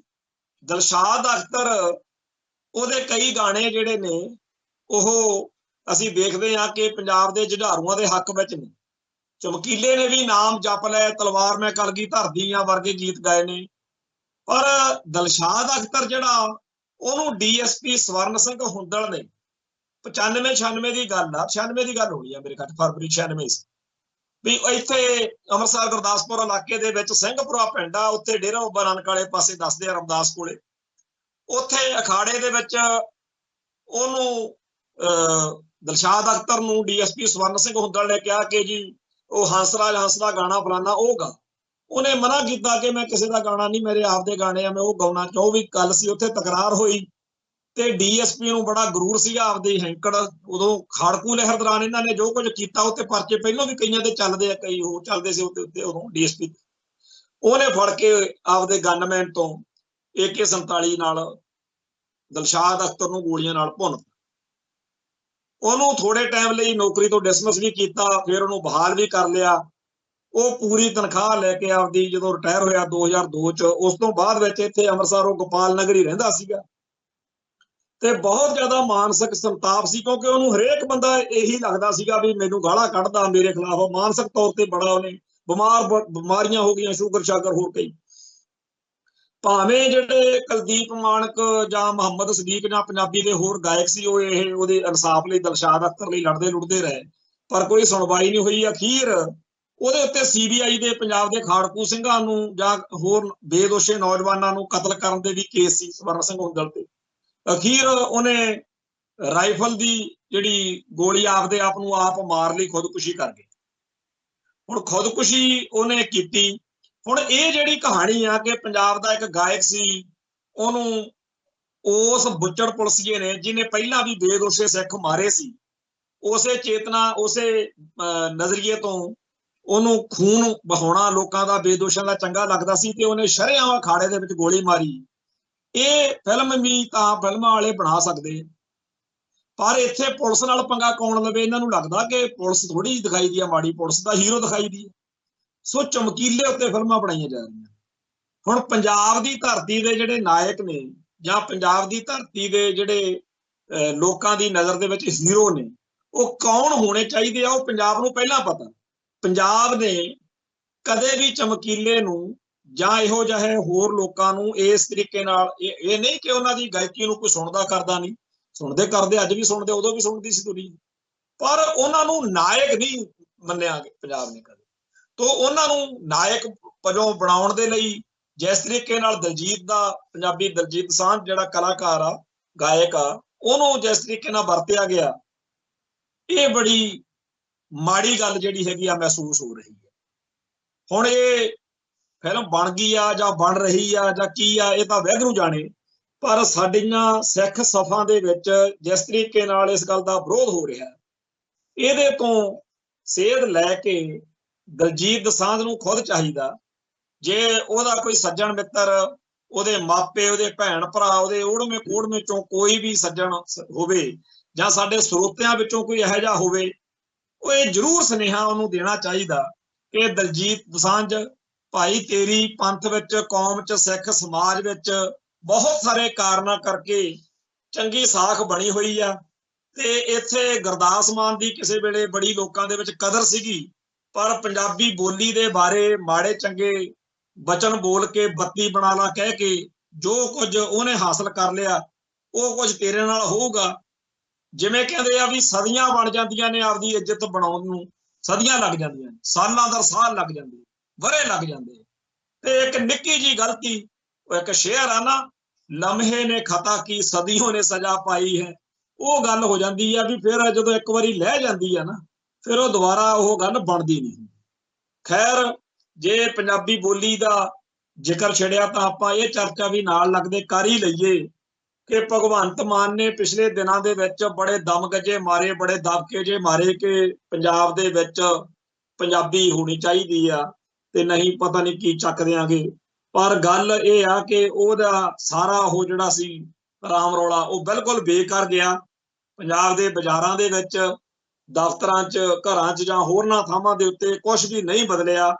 ਜਿਹੜੀ ਆਸ ਸੀਗੀ ਕਿ ਸ਼ਾਇਦ ਅਫਸਰਸ਼ਾਹੀ ਹਰ ਸ਼ਹਿਰ, ਹਰ ਕਸਬੇ, ਹਰ ਜ਼ਿਲ੍ਹੇ ਦੇ ਵਿੱਚ ਦੁਕਾਨਾਂ ਦੇ ਬੋਰਡ ਬਦਲਵਾਉਣ ਲਈ, ਪੰਜਾਬੀ 'ਚ ਕਰਵਾਉਣ ਲਈ, ਵੀ ਠੀਕ ਆ ਭਾਈ, ਤੁਸੀਂ ਦੂਜੀਆਂ ਬੋਲੀਆਂ 'ਚ ਵੀ ਲਿਖ ਲਓ, ਕੋਈ ਗੱਲ ਨਹੀਂ, ਪਰ ਪੰਜਾਬ ਦੇ ਵਿੱਚ ਹਰ ਦੁਕਾਨ ਦੇ ਉੱਤੇ ਪੰਜਾਬੀ 'ਚ ਜ਼ਰੂਰ ਲਿਖੋ। ਇਹੋ ਜਿਹੀ ਕੋਈ ਗੱਲ ਨਹੀਂ ਵਾਪਰੀ। ਮੈਂ ਅਕਸਰ ਕਹਿੰਦਾ ਹੁੰਦਾ ਕਿ ਪੰਜਾਬੀ ਲਾਗੂ ਕਰਾਉਣ ਦੇ ਲਈ ਜਿਹੜਾ ਕੁਝ ਜੁਝਾਰੂ ਸਿੰਘਾਂ ਨੇ ਕਰਕੇ ਦਿਖਾਤਾ, ਉਹ ਕਿਸੇ ਤੋਂ ਨਹੀਂ ਹੁੰਦਾ।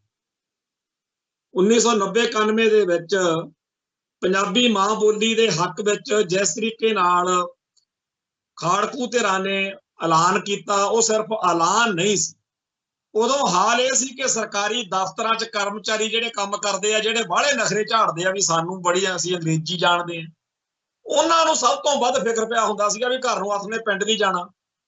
ਸੋ ਪੰਜਾਬ ਦੇ ਵਿੱਚ ਪੰਜਾਬੀ ਲਾਗੂ ਕਰਾਉਣ ਦਾ ਸਿਹਰਾ ਜਿਹੜੇ ਸੂਰਮਿਆਂ ਨੂੰ ਹੈ, ਉਹ ਨੇ ਜਿਨ੍ਹਾਂ ਨੇ ਸਿਰਾਂ ਤੇ ਖੱਫਣ ਬੰਨੇ ਹੋਏ ਸੀ, ਜਿਨ੍ਹਾਂ ਨੇ ਪੰਥ ਅਤੇ ਪੰਜਾਬ ਨੂੰ ਆਪਦਾ ਸਭ ਕੁਝ ਮੰਨ ਕੇ ਆਪਣੀਆਂ ਜਾਨਾਂ ਕੁਰਬਾਨ ਕੀਤੀਆਂ।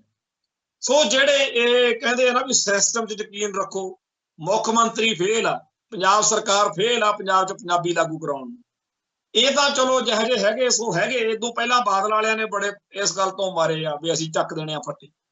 ਪੰਜਾਬ ਦੀ ਧਰਤੀ ਉੱਤੇ ਪੰਜਾਬੀ ਸੂਬਾ ਬਣਿਆ ਹੀ ਇਸ ਗੱਲ ਦੇ ਉੱਤੇ ਸੀਗਾ ਕਿ ਪੰਜਾਬੀ ਬੋਲਣ ਵਾਲਿਆਂ ਦਾ ਸੂਬਾ, ਇੱਥੇ ਪੰਜਾਬੀ ਦਾ ਬੋਲਬਾਲਾ ਹੋਊ, ਸਿੱਖੀ ਦੀ ਚੜ੍ਹਦੀ ਕਲਾ ਹੋਊ। ਤੇ ਅੱਜ ਕਿੰਨੀ ਕਿਥੇ ਸਿੱਖੀ ਦੀ ਚੜ੍ਹਦੀ ਕਲਾ, ਕਿੰਨਾ ਕਿਥੇ ਪੰਜਾਬੀ ਬੋਲੀ ਦਾ ਬੋਲਬਾਲਾ, ਉਹ ਸਾਰਿਆਂ ਦੇ ਸਾਹਮਣੇ। ਸੋ ਅਸੀਂ ਇਹ ਦੇਖ ਰਹੇ ਹਾਂ ਕਿ ਪੰਜਾਬ ਦੀ ਧਰਤੀ ਤੋਂ ਪੰਜਾਬੀ ਨੂੰ ਜਿਸ ਤਰੀਕੇ ਨਾਲ ਖਤਮ ਕੀਤਾ ਜਾ ਰਿਹਾ, ਅੱਜ ਜਿਹੜੀ ਖਿਚੜੀ ਜੀ ਬੋਲੀ ਇੱਥੇ ਜਿਸ ਤਰੀਕੇ ਨਾਲ ਉਹਦਾ ਵਾਧਾ ਹੋ ਰਿਹਾ, ਉਹ ਬਹੁਤ ਖਤਰਨਾਕ ਰੁਝਾਨ। ਬੋਲੀਆਂ ਦਾ ਮਰ ਜਾਣਾ ਇੱਕ ਪੂਰੇ ਦੇ ਪੂਰੇ ਸਮਾਜ ਨੂੰ ਜਿਹੜਾ ਹੈਗਾ ਉਹਦੇ ਸਾਹਮਣੇ ਸਵਾਲੀਆ ਨਿਸ਼ਾਨ ਲੱਗ ਜਾਂਦਾ ਕਿ ਉਹਦੀ ਹੋਂਦ ਹੁਣ ਬਚੀ ਵੀ ਰਹਿ ਸਕੂ ਕਿ ਨਹੀਂ। ਜਿਹੜੇ ਮਨੋਭਾਵ ਮੈਂ ਪੰਜਾਬੀ ਬੋਲੀ 'ਚ ਜਿਹੜੀ ਮੈਂ ਆਪਦੀ ਮਾਂ ਤੋਂ, ਭੈਣ ਭਰਾ ਤੋਂ, ਆਲੇ ਦੁਆਲੇ ਤੋਂ ਸਿੱਖੀ ਹੈ, ਜਿਸ ਲਹਿਜੇ ਵਿੱਚ ਪੰਜਾਬੀ ਬੋਲੀ ਜਾਂਦੀ ਹੈ, ਜਿਸ ਤਰੀਕੇ ਨਾਲ ਪੰਜਾਬੀ ਦੇ ਵਿੱਚ ਮੈਂ ਗੱਲ ਕਰ ਸਕਦਾ ਬਿਆਨ, ਮੈਂ ਕਿਸੇ ਹੋਰ ਬੋਲੀ ਜਿੰਨੀ ਮੈਨੂੰ ਮਰਜ਼ੀ ਆਉਂਦੀ ਹੋਵੇ ਦੂਜੀ ਬੋਲੀ, ਮੈਂ ਉਵੇਂ ਨਹੀਂ ਕਰ ਸਕਦਾ। ਸਾਡੇ ਸਾਹਮਣੇ ਆ ਕਿ ਇੱਥੇ ਅੰਮ੍ਰਿਤਸਰ ਦੇ ਵਿੱਚ ਦਰਬਾਰ ਸਾਹਿਬ ਅੱਖਰ ਦੀ ਥਾਂ ਦੇ ਉੱਤੇ ਸਵਰਨ ਮੰਦਿਰ ਜਾਂ ਗੋਲਡਨ ਟੈਂਪਲ ਲਿਖਿਆ ਜਾਂਦਾ। ਦਰਬਾਰ ਸਾਹਿਬ ਕਦੇ ਵੀ ਟੈਂਪਲ ਨਹੀਂ ਹੈ, ਟੈਂਪਲ ਤਾਂ ਮੰਦਿਰ ਹੁੰਦਾ, ਤੇ ਮੰਦਿਰ ਜਿਹੜਾ ਹੈ ਉਹ ਸਿੱਖ ਪ੍ਰਾਪਰਟੀ 'ਚ, ਸਿੱਖ ਪਰੰਪਰਾ 'ਚ ਨਹੀਂ ਹੈ। ਸਿੱਖਾਂ 'ਚ ਗੁਰਦੁਆਰਾ ਸਾਹਿਬਾਨ ਆ ਜਾਂ ਸਾਡੇ ਤਖਤ ਸਾਹਿਬਾਨ ਨੇ। ਦਰਬਾਰ ਸਾਹਿਬ ਸਿਰਫ ਦਰਬਾਰ ਸਾਹਿਬ, ਜਿਹੜਾ ਚਰਚ ਵਾ ਨਾ, ਚਰਚ ਪੰਜਾਬੀ 'ਚ ਕਹਿ ਲਓ, ਅੰਗਰੇਜ਼ੀ 'ਚ ਕਹਿ ਲਓ, ਹਿੰਦੀ 'ਚ ਕਹਿ ਲਓ, ਜਿਹੜੀ ਮਰਜ਼ੀ ਬੋਲੀ 'ਚ ਬੋਲਦੀ ਹੈ, ਚਰਚ ਹੀ ਰਹਿੰਦਾ। ਤੇ ਮੰਦਿਰ ਅਗਲੇ ਮੰਦਿਰ ਰੱਖਦੇ ਆ, ਤੇ ਅਸੀਂ ਕਾਹਤੋਂ ਦਰਬਾਰ ਸਾਹਿਬ ਦੇ ਲਈ ਹੋਰ ਸੌਖੇ ਦਰਬਾਰ ਸਾਹਿਬ ਨੂੰ ਕੋਈ ਹੋਰ ਗੱਲ ਕਹੀਏ। ਤਾਂ ਦਰਬਾਰ ਸਾਹਿਬ ਨੂੰ ਪਹਿਲਾਂ ਤਾਂ ਗੋਲਡਨ ਟੈਂਪਲ ਕਹਿਣਾ ਇਉਂ ਆ ਵੀ ਜਿਹੜੀ ਉਹਦੇ ਨਾਲ ਉਹਦੀ ਜਿਹੜੀ ਸਪਿਰਚੁਅਲਿਟੀ ਆ, ਉਹਦੀ ਅਧਿਆਤਮਕਵਾਦ ਆ, ਜਿਹੜਾ ਉਹਦਾ ਅਧਿਆਤਮਕ ਪੱਖ ਵਾ, ਜਿਹੜੀ ਉਹਦੀ ਧਾਰਮਿਕ ਉਚਾਈ ਆ, ਜਿਹੜੀ ਉਹਦੀ ਪਵਿੱਤਰਤਾ ਦੀ ਪਕਿਆਈ ਆ, ਉਹ ਸਾਰਾ ਕੁਝ ਗੋਲਡ ਦੇ ਵੀ ਕੋਲ ਸੋਨੇ ਦਾ ਕੁਝ ਹੈ ਜੀ ਬਸ। ਤਾਂ ਗੋਲਡਨ ਕਹਿਣਾ, ਫਿਰ ਉਹਨੂੰ ਟੈਂਪਲ ਕਹਿਣਾ, ਇਹ ਆਪਣੇ ਆਪ ਦੇ ਵਿੱਚ ਬਹੁਤ ਖਤਰਨਾਕ ਗੱਲ ਆ। ਪਰ ਸਾਨੂੰ ਚੜਿਆ ਹੈ ਫੁਕਰਪੁਣਾ, ਤੇ ਅਸੀਂ ਆਪਦੇ ਆਪ ਨੂੰ ਜ਼ਿਆਦਾ ਵਧੀਆ ਦਿਖਾਉਣ ਦੇ ਲਈ ਕਹਿੰਦੇ ਜੀ ਗੋਲਡਨ ਟੈਂਪਲ। ਗੋਲਡਨ ਟੈਂਪਲ ਤੋਂ ਅੱਗੇ ਸਿਆਪਾ ਹੁਣ ਪਾਤਾ ਹਿੰਦੀ ਵਾਲਿਆਂ ਨੇ, ਉਹ ਕਹਿੰਦੇ ਆ ਸਵਰਨ ਮੰਦਿਰ। ਤੇ ਅਸੀਂ ਦੇਖ ਰਹੇ ਹਾਂ ਕਿ ਇਸ ਵੇਲੇ ਸਾਡੇ ਭਾਰਤੀ ਮੀਡੀਆ ਦੇ ਵਿੱਚ ਇਹ ਅੱਖਰ ਸਮੇਤ ਕਰੋੜਾਂ ਇਹੋ ਜਿਹੇ ਅੱਖਰ ਨੇ ਜਿਹੜੇ ਬੜੀ ਸ਼ਰਾਰਤ ਨਾਲ, ਬੜੀ ਢੀਠਪੁਣੇ ਨਾਲ ਸਿੱਖੀ ਦੇ ਉਹਨਾਂ ਸੌਖੇ ਸ਼ਬਦਾਂ ਦੀ ਥਾਂ ਦੇ ਉੱਤੇ ਠੋਪੇ ਜਾ ਰਹੇ ਨੇ, ਤਾਂ ਕਿ ਪੰਜਾਬੀ ਬੋਲੀ ਦੇ ਘਾਣ ਕਰਨ ਵਿੱਚ ਇਹ ਚੀਜ਼ਾਂ ਵਰਤੀਆਂ ਜਾ ਸਕਣ।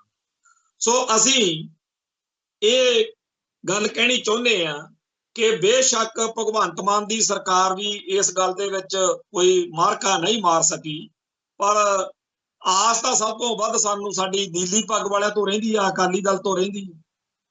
ਤੇ ਨੀਲੀ ਪੱਗ ਵਾਲਿਆਂ ਦਾ ਹਾਲ ਸਾਰਿਆਂ ਦੇ ਸਾਹਮਣੇ ਆ। ਇੱਥੇ ਰਾਮੂਵਾਲੀਏ ਦੀ ਬੜੀ ਅੱਜ ਕੱਲ ਇੰਟਰਵਿਊ ਇੱਕ ਘੁੰਮ ਰਹੀ ਆ ਵੀ ਜਿਹੋ ਜਿਹਾ ਇਹਨਾਂ ਦਾ ਹਾਲ ਆ ਕੱਲ, ਕਿਉਂਕਿ ਇੱਕ ਬੀਜੇਪੀ ਦੇ ਲੀਡਰਾਂ ਦੀ ਸਟੇਟਮੈਂਟ ਆਈ ਸੀ ਵੀ ਅਸੀਂ ਬਾਦਲ ਦਲ ਨਾਲ ਸਮਝੌਤਾ ਕਦੇ ਨਹੀਂ ਕਰਾਂਗੇ, ਤੇ ਬਲਵੰਤ ਸਿੰਘ ਰਾਮੂਵਾਲੀਆ ਆਪਦੇ ਸਟਾਈਲ ਵਿੱਚ ਕਹਿੰਦਾ ਵੀ ਇਹਨਾਂ ਨਾਲ ਤਾਂ ਨੀਟੂ ਸ਼ਟਰਾਂ ਵਾਲੇ ਨੇ ਵੀ ਸਮਝੌਤਾ ਕਰਨਾ, ਹੋਰ ਤਾਂ ਕਿਸੇ ਨੇ ਕੀ ਕਰਨਾ। ਪਰ ਅਸੀਂ ਗੱਲ ਕੁਝ ਹੋਰ ਕਹਿਣ ਜਾ ਰਹੇ ਹਾਂ ਕਿ 2 ਦਿਨ ਤੋਂ ਸੁਖਬੀਰ ਸਿੰਘ ਬਾਦਲ ਅਤੇ ਪ੍ਰਕਾਸ਼ ਸਿੰਘ ਬਾਦਲ ਦੀ ਇੱਕ ਫੋਟੋ ਘੁਮਾਈ ਜਾ ਰਹੀ ਆ, ਜਿਹਦੇ ਵਿੱਚ ਉਹ ਬੰਦੀ ਸਿੰਘਾਂ ਵਾਲੇ ਫਾਰਮ ਜਿਹੜੇ ਸ਼੍ਰੋਮਣੀ ਕਮੇਟੀ ਨੇ ਛਾਪੇ, ਉਹਦੇ ਉੱਤੇ ਦਸਤਖਤ ਕਰ ਰਹੇ। ਜਦੋਂ ਤਾਂ ਇਹਨਾਂ ਦੇ ਦਸਤਖਤਾਂ ਦੀ ਕੀਮਤ ਸੀਗੀ ਪੰਜਾਬ ਦੇ ਮੁੱਖ ਮੰਤਰੀ ਹੋਣ ਦੇ ਨਾਤੇ ਜਾਂ ਹੋਰ ਵੱਡੇ ਜਿਹੜੇ ਅਹੁਦੇ ਸੀ, ਉਦੋਂ ਇਹ ਦਸਤਖਤ ਕਰਕੇ ਅਫਸਰਸ਼ਾਹੀ ਨੂੰ ਭੇਜਦੇ, ਦਿੱਲੀ ਦਰਬਾਰ ਨੂੰ ਭੇਜਦੇ, ਮੋਦੀ ਨੂੰ, ਅਮਿਤ ਸ਼ਾਹ ਨੂੰ ਕਹਿੰਦੇ ਬਈ ਸਾਡੇ ਸਿੰਘ ਰਿਹਾ ਕਰੋ, ਤੇ ਸ਼ਾਇਦ ਕੋਈ ਗੱਲ ਬਣਦੀ। ਹੁਣ ਜਦੋਂ ਤੁਹਾਡੇ ਕੋਲ ਕੋਈ ਰੁਤਬਾ ਅਹੁਦਾ ਰਿਹਾ ਨਹੀਂ, ਲੋਕਾਂ ਨੇ ਤੁਹਾਤੋਂ ਉਹ ਸਾਰੀ ਸ਼ਾਨ ਖੋਹ ਲਈ, ਕਿਉਂਕਿ ਤੁਸੀਂ ਸਿੱਖ ਭਾਵਨਾਵਾਂ ਦਾ ਤਿਰਸਕਾਰ ਕੀਤਾ, ਤੇ ਫਿਰ ਤੁਸੀਂ ਗਾਹਾਂ ਵਾਲਿਆਂ ਤੋਂ ਕਿਹੜਾ ਸਤਿਕਾਰ ਭਾਲਦੇ ਹੋ। ਹੁਣ ਦਸਤਖਤ ਜੇ ਕਰ ਕਰਕੇ ਫੋਟੋਆਂ ਜਿਹੀਆਂ ਪਵਾਉਣ ਦਾ ਕੀ ਫਾਇਦਾ। ਉਹ ਕਹਿੰਦੇ ਹੁੰਦੇ ਆ ਨਾ ਵੀ ਕਿਸੇ ਦੇ ਘਰ ਕੋਈ ਗਿਆ ਤੇ ਦੇਖਿਆ ਉੱਥੇ ਦਰਾਂ ਦੇ ਕੋਲੇ ਉਹਨੇ ਬੜਾ ਇੱਕ ਮਾਰਖੰਡਾ ਜਿਹਾ ਢੱਠਾ ਬੰਨਿਆ ਹੋਇਆ, ਬਲਦ ਬੰਨਿਆ ਹੈ ਕਹਿ ਲਓ। ਉਹ ਕਹਿੰਦਾ ਮਾਸੀ ਬੜਾ ਅਵੈੜਾ ਜਿਹਾ ਝਾਕਦਾ, ਇਹ ਮਾਰਦਾ ਤਾਂ ਨਹੀਂ। ਉਹ ਕਹਿੰਦੀ ਰੰਡੀ ਕਿਹਨੇ ਕੀਤੀ ਆ, ਇਹਦੀ ਰੰਡੀ ਕੀਤੀ ਹੋਈ। ਤੋ ਸਾਡੇ ਪੰਜਾਬ ਦੇ ਜਿਹੜੇ ਦੁੱਖ ਨੇ, ਸਾਡੇ ਪੰਥ ਦੇ ਜਿਹੜੀਆਂ ਤਕਲੀਫਾਂ ਨੇ, ਉਹਨਾਂ ਦਾ ਕੇਂਦਰ ਬਿੰਦੂ ਜਿਹੜਾ ਹੈ ਉਹ ਬਾਦਲ ਪਰਿਵਾਰ ਆ। ਅੱਜ ਜਦੋਂ ਉਹ ਦਸਤਖਤ ਜੇ ਕਰਾ ਕੇ ਫੋਟੋਆਂ ਪਾਉਂਦੇ ਆ ਤਾਂ ਮਨ ਨੂੰ ਆਉਂਦਾ ਵੀ ਜੇ ਕਿਤੇ ਉਹਨਾਂ ਦਿਨਾਂ ਦੇ ਵਿੱਚ ਜਦੋਂ ਤੁਹਾਡੀ ਚੱਲਦੀ ਸੀ, ਜਦੋਂ ਇਹਨਾਂ ਦਸਤਖਤਾਂ ਦਾ ਮੁੱਲ ਸੀ, ਉਦੋਂ ਕੋਈ ਗੱਲ ਕੀਤੀ ਹੁੰਦੀ ਤਾਂ ਕਹਾਣੀ ਕੁਝ ਹੋਰ ਹੋਣੀ ਸੀ। ਖੈਰ, ਅਕਾਲ ਪੁਰਖ ਵਾਹਿਗੁਰੂ ਸਭ ਨੂੰ ਸਮੱਤ ਬਖਸ਼ੇ, ਸਮਾਂ ਜਿਹੜਾ ਹੈ ਉਹ ਸਾਰਿਆਂ ਦੀ ਪਰਖ ਕਰਦਾ। ਇਤਿਹਾਸ ਵਿੱਚ ਹਰ ਚੀਜ਼ ਦਰਜ ਹੋ ਕੇ ਰਹਿੰਦੀ ਆ। ਜਿਹੜੇ ਲੋਕ ਬਾਬਾ ਬੰਦਾ ਸਿੰਘ ਬਹਾਦਰ ਦੇ ਵੇਲੇ ਤੋਂ ਲੈ ਕੇ ਜਦੋਂ ਸਿੱਖਾਂ ਦਾ ਰਾਜ ਆਇਆ ਉਦੋਂ ਤੱਕ ਲੜਦੇ ਭਿੜਦੇ ਮਰਦੇ ਖਪਦੇ ਰਹੇ, ਪਰ ਸਿੱਖੀ ਸਿਦਕ ਨਹੀਂ ਤਿਆਗਿਆ ਤੇ ਆਪਦੇ ਧਰਮ ਨੂੰ ਪਿਆਰਾ ਕੀਤਾ। ਉਹ ਸਾਡੇ ਪੁਰਖੇ ਨੇ, ਉਹਨਾਂ ਨੇ ਇਹ ਨਹੀਂ ਦੇਖਿਆ ਕਿ ਅਸੀਂ ਆਪਦੀਆਂ ਜਾਨਾਂ ਬਚਾ ਲਈਏ ਤੇ ਅਸੀਂ ਆਪਦੇ ਸਿਧਾਂਤ ਨੂੰ ਤਿਆਗ ਜਾਈਏ। ਉਹਨਾਂ ਨੇ ਇਹ ਸੋਚਿਆ ਕਿ ਸਾਡੀਆਂ ਆਉਣ ਵਾਲੀਆਂ ਪੁਸ਼ਤਾਂ, ਸਾਡੀਆਂ ਆਉਣ ਵਾਲੀਆਂ ਨਸਲਾਂ ਸਾਡੇ ਤੇ ਫਖਰ ਕਰਿਆ ਕਰਨਗੀਆਂ। ਸੋ ਸਾਨੂੰ ਸਾਰਿਆਂ ਨੂੰ ਪੰਥ ਅਤੇ ਪੰਜਾਬ ਦੇ ਹੱਕ ਵਿੱਚ ਡਟਣਾ ਚਾਹੀਦਾ। ਵੱਡਾ ਲੀਡਰ, ਵੱਡੀ ਜਥੇਬੰਦੀ, ਵੱਡੀ ਗੱਲ, ਇਹਨਾਂ ਨਾਲ ਕੋਈ ਮਤਲਬ ਨਹੀਂ ਹੁੰਦਾ। ਆਖਰੀ ਬੇਨਤੀ ਕਰਕੇ ਸਮਾਪਤੀ ਕਰਨਾ ਹੀ ਆ, ਉਹ ਇਹ ਆ ਕਿ ਬੜਾ ਦੁੱਖ ਲੱਗਿਆ ਕਿ ਭਾਈ ਅਮਰਤਪਾਲ ਸਿੰਘ ਅਤੇ ਕੁਝ ਹੋਰ ਸਿੱਖ ਜਗਤ ਦੀਆਂ ਜਥੇਬੰਦੀਆਂ ਦੇ ਵਿਚਾਲੇ ਜੋ ਮਾਹੌਲ ਬਣ ਰਿਹਾ ਇਹ ਬਹੁਤ ਗਲਤ ਹੈ। ਅਸੀਂ ਦਿੱਲੀ ਨਾਲ ਲੜਦੇ ਚੰਗੇ ਲੱਗਦੇ, ਅਸੀਂ ਪੰਥਕ ਮਸਲਿਆਂ ਦੇ ਉੱਤੇ ਕੌਮ ਦੇ ਦੁਸ਼ਮਣਾਂ ਦੇ ਖਿਲਾਫ ਲੜਦੇ ਭਿੜਦੇ ਚੰਗੇ ਲੱਗਦੇ। ਕੌਮ ਦੇ ਅੰਦਰਲੇ ਪਾਸੇ ਇਹੋ ਜਿਹੀਆਂ ਗੱਲਾਂ ਕਰਨੀਆਂ, ਇਹੋ ਜਿਹੀਆਂ ਗੱਲਾਂ ਵਾਪਰਨੀਆਂ, ਇਹ ਬਹੁਤ ਜ਼ਿਆਦਾ ਔਖ ਵਾਲੀ ਗੱਲ ਆ। ਸਭ ਤੋਂ ਮਾੜੀ ਗੱਲ ਜਿਹੜੀ ਢੱਡਰੀਆਂ ਵਾਲੇ ਨੇ ਕਹੀ ਕਿ ਅਮਰਤਪਾਲ ਸਿੰਘ ਦੇ ਮੁਤਲਕ ਗੱਲ ਵਿਅੰਗ ਨਾਲ ਕਹੀ ਕਿ ਜਿਹੜੇ ਲੋਕ ਧਰਮ ਤੋਂ ਸੀਸ ਮਾਰਨ ਦੀਆਂ ਗੱਲਾਂ ਕਰਦੇ ਆ ਉਹ ਆਪਦੇ ਜੀਵਨ ਸਾਥਣ ਦੀਆਂ, ਆਪਦੇ ਪਰਿਵਾਰ ਦੀਆਂ ਫੋਟੋਆਂ ਪਾਉਣ ਤੋਂ ਵੀ ਡਰਦੇ ਆ। ਹੁਣ ਮੈਂ ਤਾਂ ਇੱਥੇ ਕੀ ਕਹਿਣਾ ਕਿ ਮੈਂ ਆਪਦੇ ਪਰਿਵਾਰ ਦਾ, ਮੇਰੀ ਧੀ ਅਤੇ ਮੇਰੀ ਜੀਵਨ ਸਾਥਣ ਜਿਹੜੀ ਕਿ ਇੱਕ ਸਿੱਖ ਸੰਘਰਸ਼ ਨਾਲ ਸੰਬੰਧਿਤ ਪਰਿਵਾਰ ਦੀ ਬੇਟੀ ਆ, ਘਰ ਦੀ ਕੁਰਕੀ ਹੋਈ ਸੀ। ਚਲੋ ਇਹ ਗੱਲਾਂ, ਪਰ ਅਸੀਂ ਉਹ ਸਾਰਾ ਕੁਝ ਆਪ ਹੰਢਾਇਆ। ਤੇ ਜੇਕਰ ਕੋਈ ਆਪਦੇ ਪਰਿਵਾਰ ਦੇ ਜਿਹੜਾ ਜਨਤਕ ਜੀਵਨ ਦੇ ਵਿੱਚ ਇਸ ਤਰ੍ਹਾਂ ਦਾ ਸਿੰਘ ਹੈ ਉਹ ਨਹੀਂ ਚਾਹੁੰਦਾ ਤਾਂ ਉਹਦੀ ਮੌਜ, ਆਪਾਂ ਨੂੰ ਇਸ ਤਰੀਕੇ ਦੀਆਂ ਗੱਲਾਂ ਨਹੀਂ ਕਰਨੀਆਂ ਚਾਹੀਦੀਆਂ। ਇਹ ਬਹੁਤ ਹੀ ਮਾੜਾ ਹੈ। ਪਰ ਅੱਜ ਦਾ ਸਮਾਂ ਜਿਹੜਾ ਹੈ ਉਹਦੇ ਵਿੱਚ ਇਹੋ ਜਿਹੀਆਂ ਗੱਲਾਂ ਲੋਕ ਕਰਕੇ ਆਪਦੇ ਆਪ ਨੂੰ ਜ਼ਿਆਦਾ ਵੱਡੇ ਸਮਝਦੇ ਆ ਵੀ ਅਸੀਂ ਬੜੀ ਤੋਪ ਆ। ਖੈਰ, ਸੱਚੇ ਪਾਤਸ਼ਾਹ ਸਭ ਦੀ ਪ੍ਰੀਖਿਆ ਲੈ ਰਿਹਾ, ਸਭ ਨੂੰ ਵਕਤ ਜਿਹੜਾ ਹੈਗਾ ਪਰਖ ਰਿਹਾ, ਸਭ ਨੂੰ ਆਪਦੀ ਜਿਹੜੀ ਹੈਗੀ ਆ ਹਕੀਕਤ ਦਾ ਆਪਣੇ ਆਪ ਨੂੰ ਤਾਂ ਘੱਟੋ ਘੱਟ ਪਤਾ ਹੀ ਹੁੰਦਾ। ਸੋ ਇੱਥੇ ਸਮਾਪਤੀ ਕਰਦੇ ਹਾਂ, ਕੱਲ ਫਿਰ ਮਿਲਾਂਗੇ ਜੀ। ਨਾਨਕ ਨਾਮ ਚੜ੍ਹਦੀ ਕਲਾ, ਤੇਰੇ ਭਾਣੇ ਸਰਬੱਤ ਦਾ ਭਲਾ। ਵਾਹਿਗੁਰੂ ਜੀ ਕਾ ਖਾਲਸਾ, ਵਾਹਿਗੁਰੂ ਜੀ ਕੀ ਫਤਿਹ।